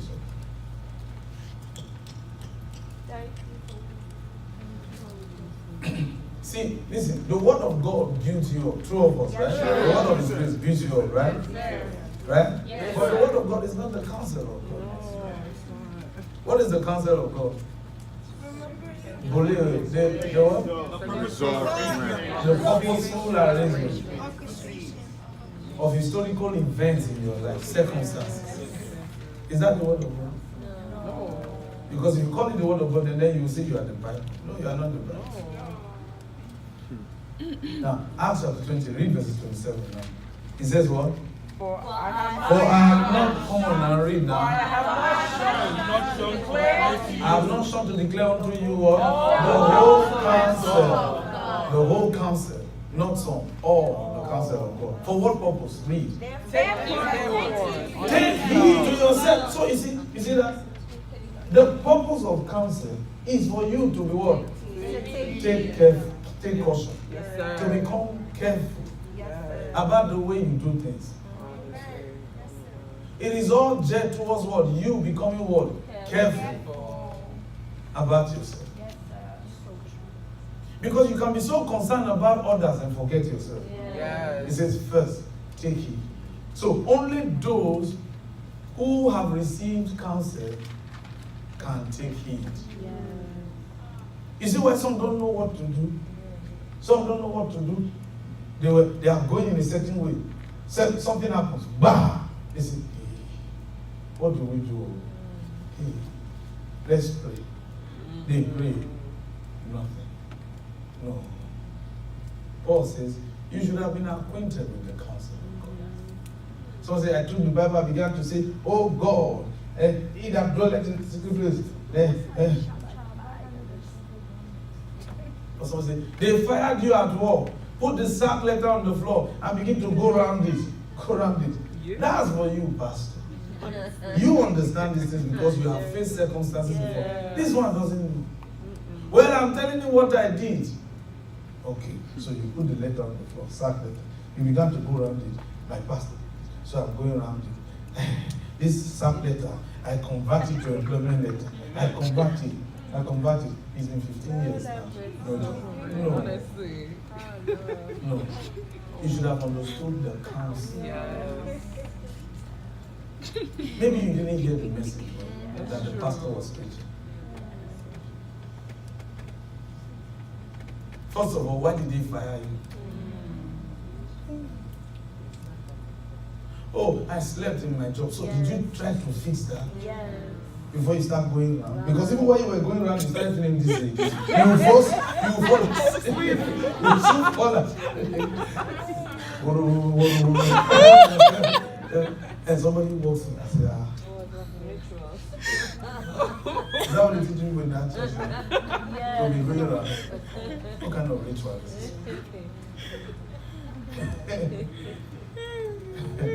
No. It says, take heed to yourself first. Right? Yes, sir. Read the next line. And to what? And to all the flock. For what? For which the Holy Ghost has made you overseer. So you see, now he's telling us something here about counsel. See? We can begin to understand. We can begin to understand something now. Here, when you look at the counsel, Paul is trying to tell us something. That there are circumstances that must occur in your life for the sake of your position as a leader. Yes. And because God has a leadership role for you, and that there are people you are supposed to lead and direct, God decided to arrange the circumstances for your life in a certain way for the sake of being able to lead others. So he says, now, take it to yourself first, and then to the flock. Now, take it means what? Pay attention to yourself. Right? Yes, sir. Before you are able to what? Pay attention To the flock. to the flock, the Yes, people you sir. lead. Now, what do many pastors do? They take care of the flock They first. take care of the flock first. Yeah. So I said, I need money for my rent. Pastor has not paid his rent. Pastor said, okay, you take, go and pay your rent. No, of course, it's you pay your rent to pastor. Because if they chase you out of the house, these members will not give you accommodation. If you stay for 2 weeks, they'll start complaining. Yes. This pastor, every time I tell the Bible, the light bill is increasing. Light bill is increasing. Light bill that used to be nothing to you. You know, one day, in this ministry, one day we had an experience. That's the Lord. So this is it. So we let it. Yeah, I know that we help people. But at the point when we said, no, let's settle this thing first. Let's settle it, because Paul said, take it to yourself first. It's a counsel. Yes, sir. Understand your circumstance before you start paying attention to other people's circumstances. Exactly. He said, no doubt the Holy Ghost made you overseer. And it is for that reason you have to what? Take it first. Understand your circumstance. Why? Because the next verse he said, because after I depart, grievous woes will come. So you see, people who are not acquainted with counsel are babes. He says, as newborn babes, Peter said, desire the sincere milk of the word, that he may grow thereby. Right? Yes, But sir. now, to the pastors, emeritus, they were already pastors. Pastors or leaders should be acquainted with counsel. It is after you have received counsel that Paul talks about the word of his grace that will build you up and give you inheritance. Yes, sir. You see that? So the word of his grace will take you to the inheritance, but you must first of all understand counsel. So the question is, who do you listen to? Because Paul says, I have not denied revealing the whole counsel of God to you, be it financial matters, how to handle finance in ministry, how to deal with marital matters. You know, one day, Prophet Agib was talking to us about something. He asked us, he told us of the challenge he was faced with in his ministry. When he was saying it, I laughed. He said, what do I do? I said, it's not an issue. He said, what? I said, I've faced that same challenge many times. I said, so don't pay attention to it. He said, why? I said, because when I did it, it distracted me. I said, don't pay attention to it. He said, so are we going to pray about it? I said, there's nothing to pray. It's a distraction. I've been there, I was a victim. It's a good thing you brought that up. It's a distraction, you see. Sure enough, he saw it as a distraction. He said, it's true. I said, yeah. You see, why? How are we able to talk to him that way? Because we're already acquainted with God. The counsel, I've been in that circumstance. Yes. In fact, I was a victim in that circumstance. So I knew better to tell him, no, don't make mistake. He said, really? I said, man, I fell flat for that matter. But concerning this thing, it's a distraction, ignore it. He said, let's pray about it. I said, it does not need prayer because I did. The more I prayed, the more I fell. Don't pray. Ignore it, it will die naturally. He said, really, the thing worked. Why? Did I tell him, open the Bible said, no. With counsel. Because if you must successfully remain a leader, Yes, sir. you must be able to understand the counsel. Yes, sir. So you need to understand that in the corridors of leadership, circumstances are a better Bible to use than the one you are reading. You don't know. What do you say to a woman who had her 7th divorce? Is there any verse of scripture in the Bible that addresses a woman who has experienced 7 divorce? Some say, no, the woman who, by the way, had been with 6 men. They were not her husband, they were boyfriends. They were doing trial marriage. You know those kind of people, they live together, they are not married.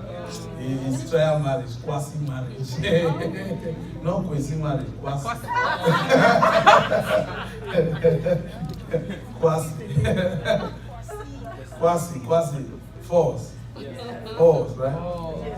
It's English, oh. It's not Ghanaian. Yes, sir. Not quasi, yes. It's quasi marriage, not quasi, oh. I'm telling you, won't deny you. Okay. Now, he says, take heed to yourself and then to the flock. Follow this. For which the Holy Ghost made you overseer. Is that? So, the Holy Ghost picked you into the corridors of leadership. Because of how acquainted you are with arrangement of circumstances. So you can study patterns. Here he's talking about understanding patterns. When you see certain things that happen, you see. For instance, I can say to my son, well, when you get to 25, start thinking of getting married. Why? Because if you continue to 27, you might get to 40 and not get married. Do you understand? Yes, sir. So I don't know why my father is putting pressure on me to marry at 25. Counsel. But we waited until that time. And if you understand patterns, you better start breaking it before it becomes a prayer point in the future. Then you start queuing up for deliverance. So Paul here is telling these pastors, be acquainted with patterns. Yes, sir. So that you'll be able to what? Pay attention. You know, one day we were casting out the devil from his sister. Oh man. I was embarrassed when the demon said to me, he said, you would have casted me a long time ago, but you were not paying attention to her. I said, he said she was always coming to tell you how I come to her in a dream. You were too busy. The demon was talking to me. I was listening. I said, and I looked at the sister. Oh man, the enemy shipwrecked her life. So when she was finally delivered, she said, Bro.Osi, I used to tell you this thing, and you were always too busy. I said, I'm so sorry. But why did it have to take a demon to get my attention? That's why sometimes, if you want to see me, is either if I know I'll be distracted doing other things, I always say, okay, let's talk later. So that I can pay attention to you. But you see, it took his circumstance to understand it. The Spirit of the Lord did not talk to me, it was a demon. The demon. You know what, you would have casted me a long time ago when she first, you were not paying attention to her. See, the demon was talking. I said, yeah, see demon. Correcting him. Because, you know, how dare a demon correct you? Paul says, take heed to yourself. See? So I called myself a leader. I called myself her leader. I was not paying attention to her. Why? Because I didn't pay attention to myself. See, that was a demon trying to tell me, you are exposed too. Because you are not paying attention to these people. And that you are not paying attention to this lady is a proof that you are not paying attention to yourself. So we can attack you. So since that day I said, yeah, okay, let me understand this thing. Because you may say, hey, look at this sister. Hey, oh my show, how can this thing happen to this sister? You're the leader. You are saying something happen to your member. And you are saying, thank God, it's not me. Our children are saying, me and my house, we will serve the Lord. Wait until the demon slaps your daughter in her sleep. You understand? Yes, sir. So someone said, the word of God. Wait first, leader. So we went to, you know, many of the pastors' conferences you see men of God organized today. We thank God for the grace in carrying. But I have attended many. But isn't it amazing? You come for a pastor's conference. A man of God comes for a pastor's conference. And the people register with maybe $200 or $500. Then the pastor begins to say, go to Matthew chapter 13, the parable of the sower, and begins to teach what some of us have already taught in our churches. Brother, you wasted my time. You think I don't know Matthew chapter 13? Teach me circumstances. There are peculiar circumstances. No human being is the same. No two human beings are the same. How do we deal with circumstances? They don't do that in many pastors.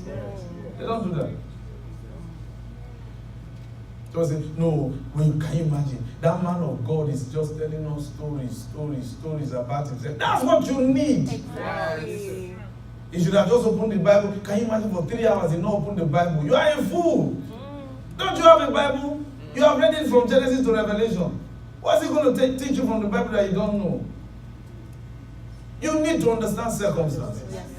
Yes, so that you can know how to pay attention to yourself. You are paying attention to what has been written. You are reading about the lives of men who gave attention to themselves and to God and to the people they oversaw. You don't even know how to pay attention to yourself. You are reading about others. Come and teach others. Paul says, no, I didn't come preaching the Bible to you. Even to the Corinthians, I say, I didn't come preaching the Bible. He said, we speak mysteries among the matured. But not to the pastors who were supposed to be the matured ones. He's telling them, counsel. So the counsel that he was revealing to the pastor is what he was saying to the Corinthian church as mysteries. Wow. Teaching them circumstances. Yeah. So he said, give me the word of God. Give me the word of... there was a brother who, it was 5 years now. 5 years now. When he walked out, he said, Bro.Osi, I don't want to have anything. I said, okay, fine. He said, the Lord is leading me somewhere and all that. I said, it's okay, no problem. I said, make sure you teach the word of God there. I said, let's pray. He said, you can pray if you want. I said, no problem. So he walked away. Now, what day was that? This year now, right? Yeah. This year. Yeah. We were coming from Philadelphia. When our phone rang, this is now 5 years. Yes, sir. 5 years now. He called us on the phone. And I said, wow, hello, who is this? He said, Bro.Osi, I'm so person. I said, how are you, sir? He said, you told me, oh, I'm so sorry for the way I walked out to you. Bro.Osi, I saw Pepper. He began to tell us. This was a person. When he was done narrating the story, I said, it is well. He said, I finally ended up in a Bible college. One day, a teacher came to teach us, and he began to teach. I began to see the things I did to you.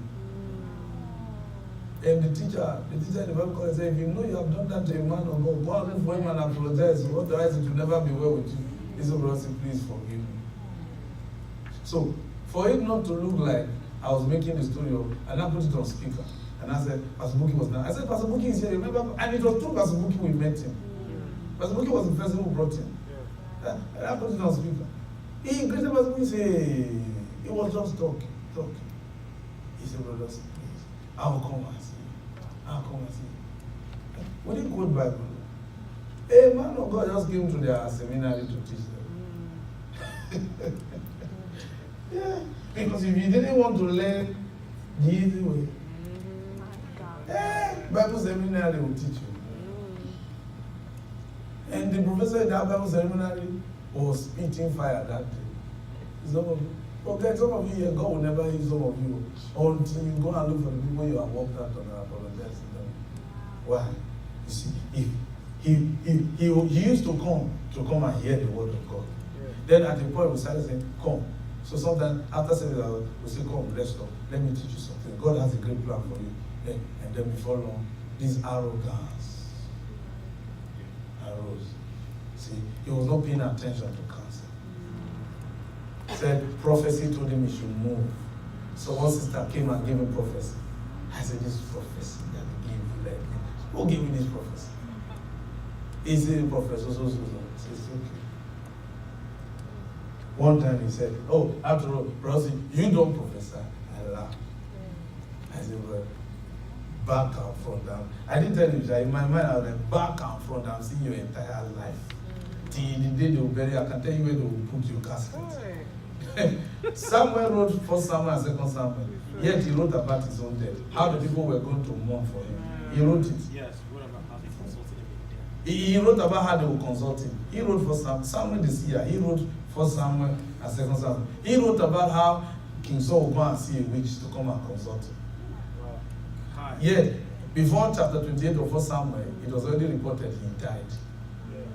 Yet he was writing that King Saul will come and look for him. I can tell you where they will bury you. Have the color of your casket. I see. Oh, don't preach that. Why? See, that's not why God sent us. And that is why even in our teachings, we try to see how we can bring circumstances to the teachings. That's the unique thing about the office of a teacher. You see why Jesus sometimes he will preach in parables. He will say the sower went to the kingdom of God is like a man who threw a net. He was trying to use circumstances. Why? All the parables he was teaching, he was talking to Peter. True. It was Peter he was talking to. True. The crowd will hear, but Peter was the main guy because Peter was the person who was going to hand over ministry. But I'm a success. All right, let's close with one more chapter. So how many of you think you need counsel? You think you need it now? You think? No, I know. Okay, read Luke 23. Luke chapter 23. Verses 50 to 51. Luke chapter 23, verses 50 to 51. Now behold, there was a man named Joseph. There was a man named Joseph. A council member. A council member. A good and just man. He had not consented to the counsel of the He did not agree to the consent of killing Jesus. Yes, go ahead. He was from Arimathea, a city of the Jews. Who Himself was also what? Waiting for the kingdom of God. He himself was also waiting for the kingdom of God. Read verse 51 now. This man went to Pilate and asked for the body of Jesus. Then he took it down, wrapped it in linen. Wait, where are you reading now? 53. Oh, come on. You ran away. Come back to 51. He had not consented to the decision. He was Now, you see the word decisions there. Is the word bole. You see that? So, you see, there's a reason why we brought you there. We're trying to show you that the circumstances that you are going through, that you are faced with, someone decided it. Yeah, resolved. God used a human person to create it. Wow. To that person, it was that person's decision. But that decision created what? A circumstance. For instance, in an office where the board of directors says, we need to lay off 40% of our employees. See, it was a decision. But that decision created what? A circumstance. For who? For the employees.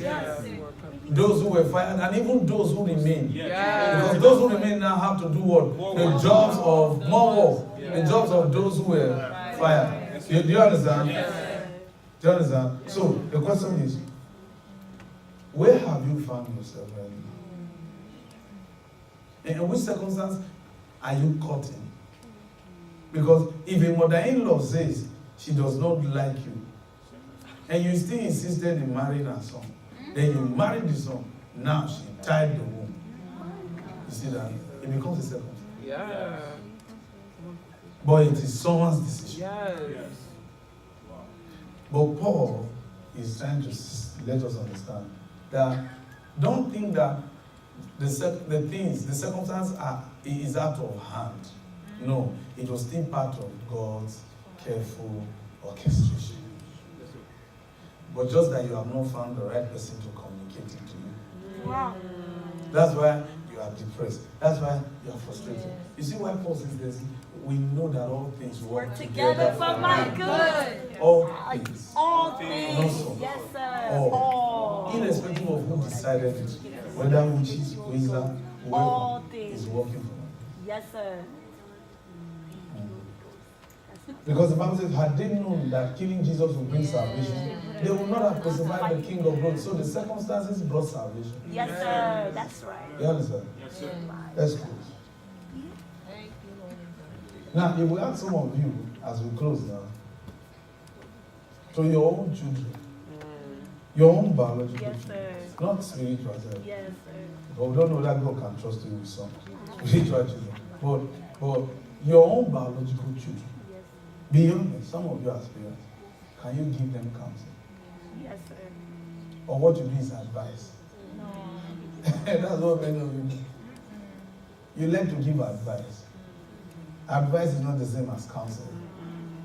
You see, counsel here has to do with what? Circumstance. So I'm your guidance and counselor professor. You don't understand. Is it because of grace? You saw 17 become 50. So you want to give me counsel to go into social works. But then again, that's a decision somebody has created that can now become a circumstance.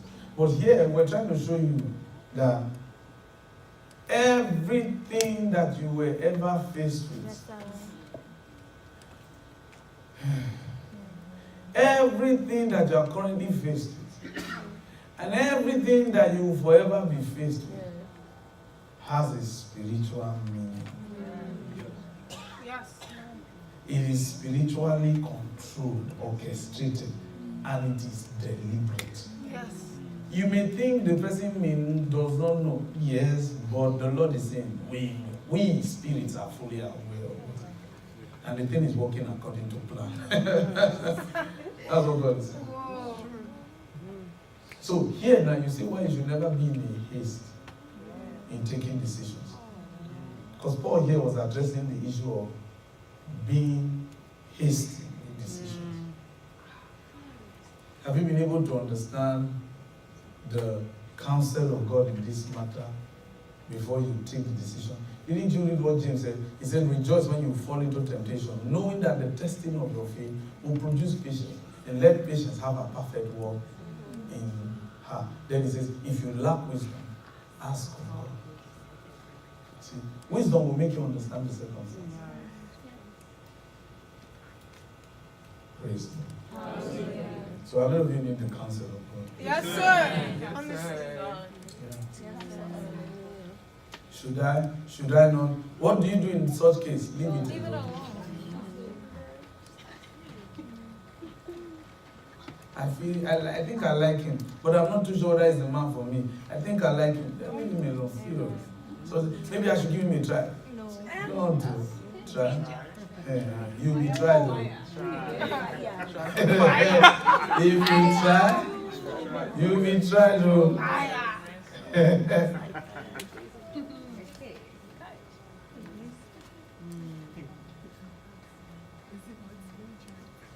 So what do you do? Well, am I not supposed to pray about it? Jesus prayed and nothing happened. Nothing happened. But this thing is troubling me. That's why you have to leave it alone. This thing is a no-go area. I like this thing, but this thing looks like trouble. Yeah, this Paulina that is looking at me, this is trouble. Yeah. I thought you love me, Auntie, I do. But it is because I love you, that's why this thing cannot work. You don't understand. We've told people, you need to understand. We're closing with this, we'll finish. We're not looking at Bible now. So let's go first. But we've told people, there's a big difference between right and best. Something can be right for you, but it may not be the best. And something can be best for you. Wow.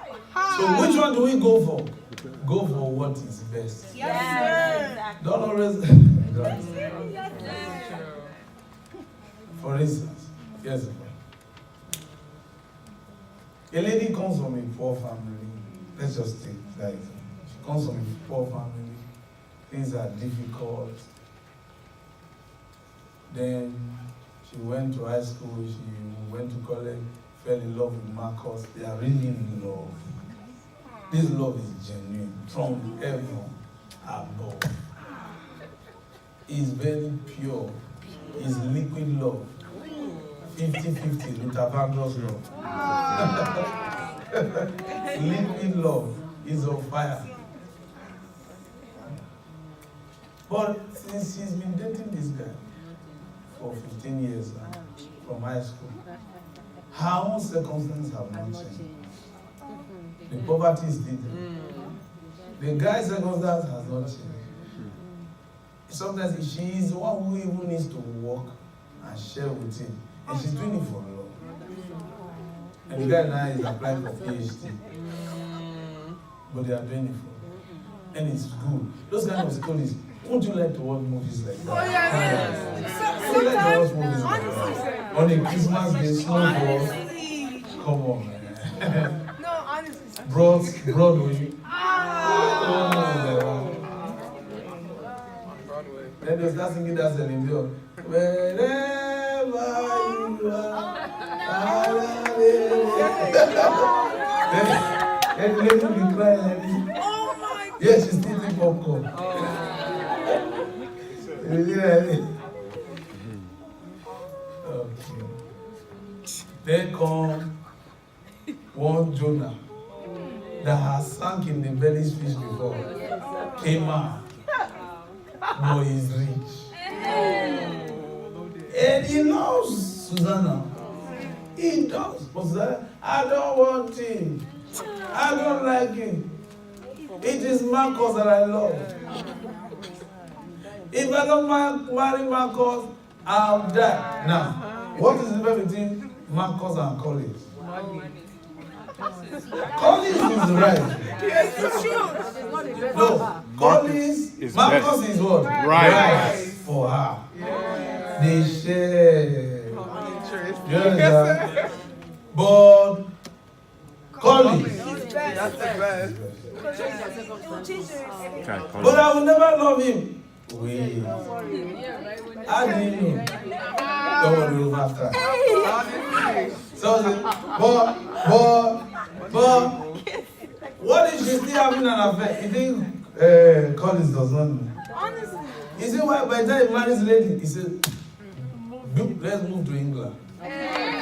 This guy cannot buy tickets. Exactly. Oh, it's so true. Because she was the first man. They will think him to contact with email. That is no problem. They can kiss on the phone. They can do FaceTime. Then the guy said, business now has said I should go to Austria. Then from there enter Australia. That guy can't buy ticket. She can, and she can, no doubt. She can send him money. But the guy knows. Instead of spending that money to buy ticket, he has rent to.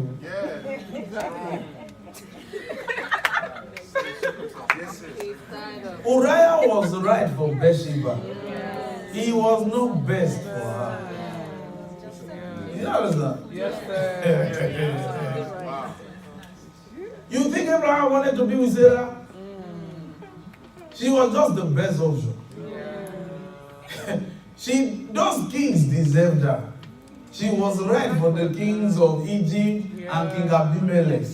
But she was just best. That's why God came to the one that she was right for. I will kill you.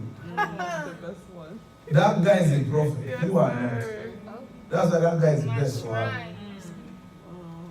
God has never. Didn't you read the Bible? It said, let God be true. Let him be true. That means God can lie. Yes. You are the one to determine it. He says to the merciful, he will show himself merciful. To the pure, he will show himself pure. To the crooked, God will become crooked. So you are the one to determine, Lord have mercy upon me. Lord have mercy upon me. Lord have mercy upon me. Lord have mercy upon me. Hey, you are not being honest. Lord have mercy upon me. So I want to know whether it's right for me to. You know, each time people come for counseling, that's what they want. They want to know what is right. Have you ever considered what is best? And obviously, what is best is never convenient. When you are told to go for something that is best, is it always convenient? The Olympians, what do you think they are going for? Or what is best? So they don't eat every kind of food. They don't sleep away their future, like the way some do. No, they have to wake up, you see. But it is right to sleep, but it's not best for them. Wow. It is right to eat any food, but it's not best for them. It is not right that they are killing black people. Black lives matter. Have you not noticed that with all the killing, you see how many still ruling? The whites are still ruling. And blacks who are ruling are not supporting you blacks on the street doing march past. You understand? The only time they join you is because for re-election. So that they can remember, oh yes, he marched by my side. Yeah, he bought me a cup of coffee. Do you know this is the cup? In fact, is a souvenir. Don't give them a cup of coffee. That one senator bought you. So now you have embalmed it. Wow. Oh no. Just a Bro.Osi. This thing in the next future will be worth $100,000. Let's lay hands on you. We need help. Because he bought you 60 cents cup of coffee. You are voting for it. So Bro.Osi don't know. Do you know what Marcus has done for me? He entered the snow, Bro.Osi.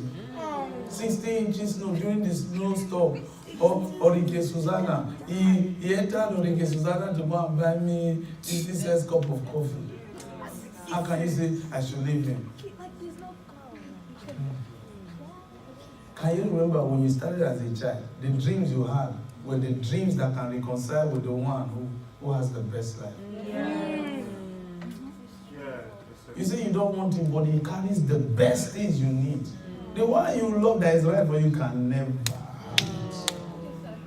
And the reason why he's not succeeding is because he's still trying to do what is right. Pursue what is best. So we'll be working together hand in hand. When he's ready, we'll be ready. You know those bicycles that we saw in Virginia Beach, where the man will be in front, then the woman will be in the back. We'll be the family bike. We'll be doing that. Oh, Bro.Osi, what a harmony! It's a Titanic love. You will soon see Mediterranean. No. Even the courses you do. You see why many are surrounded by the right people who are not successful. Poor people, they are always right. Do you know? You don't understand. I got it. Poor people, they are always right. They know what is right. They know what this is the right thing we should do in this country. They can tell you the back and front of what is right. It's true. No success. No, men like us pursue what is best. That's the best life. That is the best life. God is not looking for who is right, who is right. Don't forget, Jesus said, he that is without sin, let him throw the first stone. That means that if you still have sin to throw the first stone, that means you have the right life. Then why are you not the Jesus? Jesus said, I'm come that they might have the best life, not to have the right life. Yet he was breathing the same air they were breathing. He said, but he came to give them the best life. The best life. Because the Bible said they were all their lifetime subject to bondage because of the fear of death. Yes. So he came to give them the best life. How long are you going to remain in the corridors of what is right and what is wrong? Meanwhile, others are succeeding. They are progressing. You are still battling what is right, what is wrong. And see who is talking. Again, Prophet Agin brought a matter to us again. I said, man, honestly, concerning this matter, I don't think I'm qualified to talk. But if you want to still hear me from my mistakes, I think you should do it this way. Because I made a mistake in this area. So I'm not qualified to advise you. I told him that. He brought one matter to me. And he said, Bro.Osi, what do you think? I said, concerning this matter, I failed here. In ministry. Concerning this matter, I failed here. So by standard, I'm not qualified to talk to you. But if you listen to me and hear it from my mistakes, I think you shouldn't do it. Because for me, I messed up big time here. So my brothers, you see why I like to talk to you? You tell me the truth. I say, God tells us the truth. So. That's the truth. Why? The counsel of God. Some of you, you want to know, you've been praying about something. Stop, don't pray. You know this one is best. This one is right. Let's move on. I've not seen some marriages. They married, they know they don't love each other, but they know it's just best. They just continue. You do it. Wow. So God, make my marriage like the marriage of Mrs. Smith. Mr. and Mrs. Smith. Oh. See their rosary, see their Lamborghini.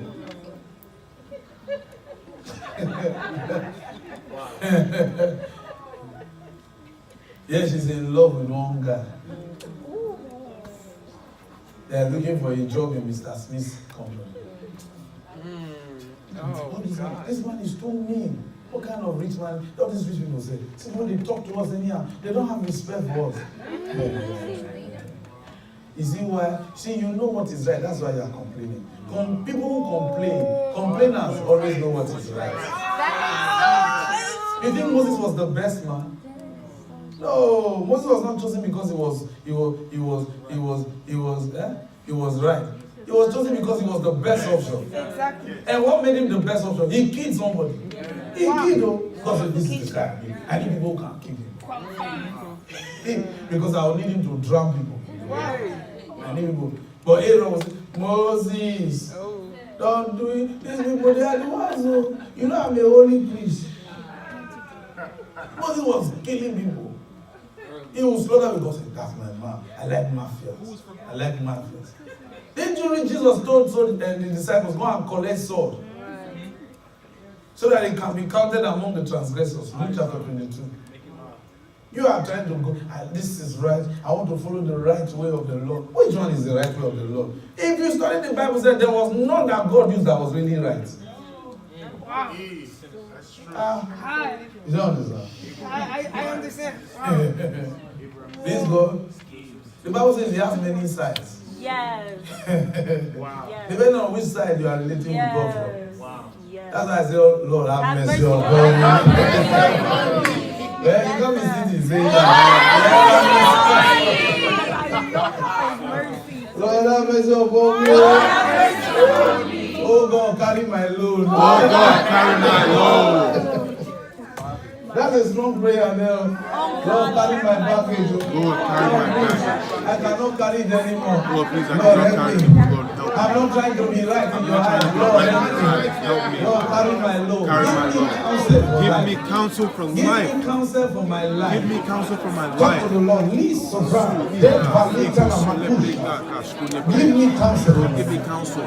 Lord, I am not trying to be I'm not right. trying to be right. I'm not trying to point fingers. I'm not trying to point fingers. And who is wrong? And Who is right? and who's wrong? Lord, please give me counsel for my life, for my destiny, for my ministry, for my generation, for my calling, for my marital life. Father, give me counsel. Give me counsel. Give me counsel. Lord, please do not be crooked with me. Talk to the Lord. Lord, please do not be crooked with me. Pray, talk to the Lord. Lead somebody to the gospel. Santa le man to the Garadia to the Kista. Santa Vale to the Makuska. Rankin Secretary. Lord, as I know this truth today, I'm free forever. Lord, help me. Give me counsel. Give me counsel that will advance my life. That will advance my generation. I'm tired of being on one spot. I'm tired of being tied down. Lord, help me. Help me, oh God. Please help us. Help me. Even in this day of independence, Lord, may I be dependent for the rest of my life, oh God. To your eternal glory, and by your leading and by your spirit. I'm not becoming dependent on this captivity.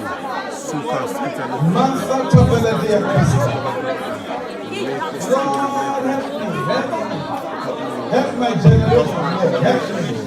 Help me, Lord. Help me. Lord, I'm not trying to be right before you. Lord, have mercy upon me. Have mercy upon me. Have mercy upon me. Have mercy upon me. Have mercy upon me. Lord, please. Help me. Help me. Thank you. Blessed be your name. Holy Ghost, do it again. Do it again in my life. Open my eyes to see Jesus.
The Bible says in the book of Revelation, it says, worthy is the Lamb who sits on the throne to receive riches.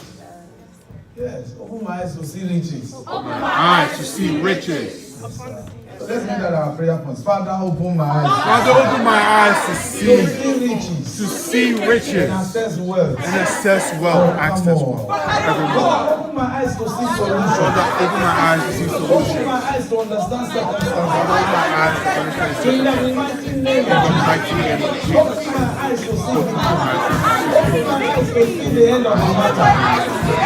Before it begins. In the mighty name of Jesus. Open my eyes, O God, to see the end of the matter before it begins. In the mighty name of Jesus. Open my eyes, my Father, to see the end of the matter before it begins.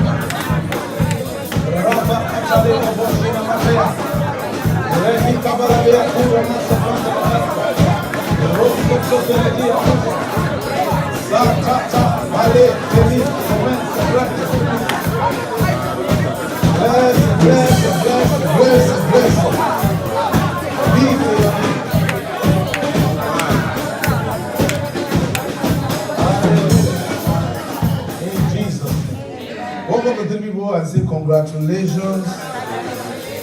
Congratulations. Congratulations. For your eyes are open. Congratulations. For your eyes are open. For your eyes are open. Take your seat. What is up to those watching us? If you have not made Jesus the Lord of your life, you have an opportunity to do so. The Bible says, if thou shalt confess with thy mouth the Lord Jesus and believe that God raised him from the dead, thou shalt be saved. You know, there are people who say, well, I believe in God. Well, the Bible says demons believe in God. James chapter 2 verses 19 says demons believe in God. Yet they are eternally condemned. So believing in God does not bring you salvation. So I say, but I go to church. Going to church does not bring salvation because demons go to church too. So I say, but I believe in Jesus. Believing in Jesus according to John 3:16 was before Jesus died. After he rose from the dead, you and I have been commanded to believe his resurrection. Because when Jesus came, you and I were not here. Or Romans chapter 10, verses 9 and 10 says, if thou shalt confess with thy mouth the Lord Jesus and believe that God raised him from the dead, thou shalt be saved. Believing the resurrection is what will bring you salvation. It's what will bring you the righteousness of God. And that's the benefit you enjoy from believing the resurrection of Jesus. But the confession of sins, if you want to ask, does it not bring us salvation? No. The confession of sins does not bring any man salvation. For the Bible says in James chapter 5, verse 16, it says, confess your faults one to another, pray for one another that ye may be healed. When we confess our sins, it brings healing to us. It does not bring us salvation. See, 1 John chapter 1, verses 9 says, if we confess our sins, He's faithful and just to forgive. So when you confess your sins, you are forgiven, and then you receive healing. It doesn't mean you are saved. And the confession of sins for forgiveness is for those who are already Christians. And you have to confess the Lordship of Jesus and believe that God raised Him from the dead before you are saved. Somebody said, well, what good would that really do for me? Well, confessing the Lordship of Jesus is far greater than any sin you would like to confess, no matter how terrible the sins are. Isn't it amazing that God prefers you to confess something positive than something negative? You want to confess your sins, He is asking you to confess the Lordship of the name of Jesus to be saved, which is better. The Bible says, whosoever shall call upon the name of the Lord shall be saved. It didn't say whosoever shall confess their sins will be saved.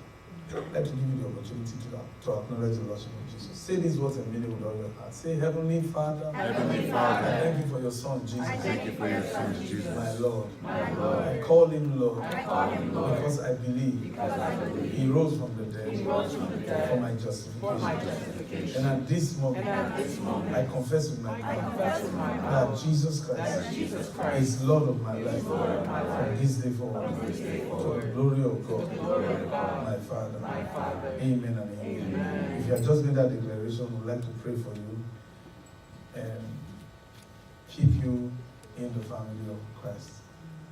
Father, we thank you for your son and your daughter who have acknowledged the Lordship of the name of Jesus. The word says, whosoever cometh unto you, you will no wise cast away. Even as these ones have come unto you, may they never be a castaway. May your right hand sustain them. Keep them strong. Lord, retain them in your kingdom. May they never backslide. And oh God, may their lives be full of testimony and the miraculous. And oh God, at the end of the day, may they spend eternity with you.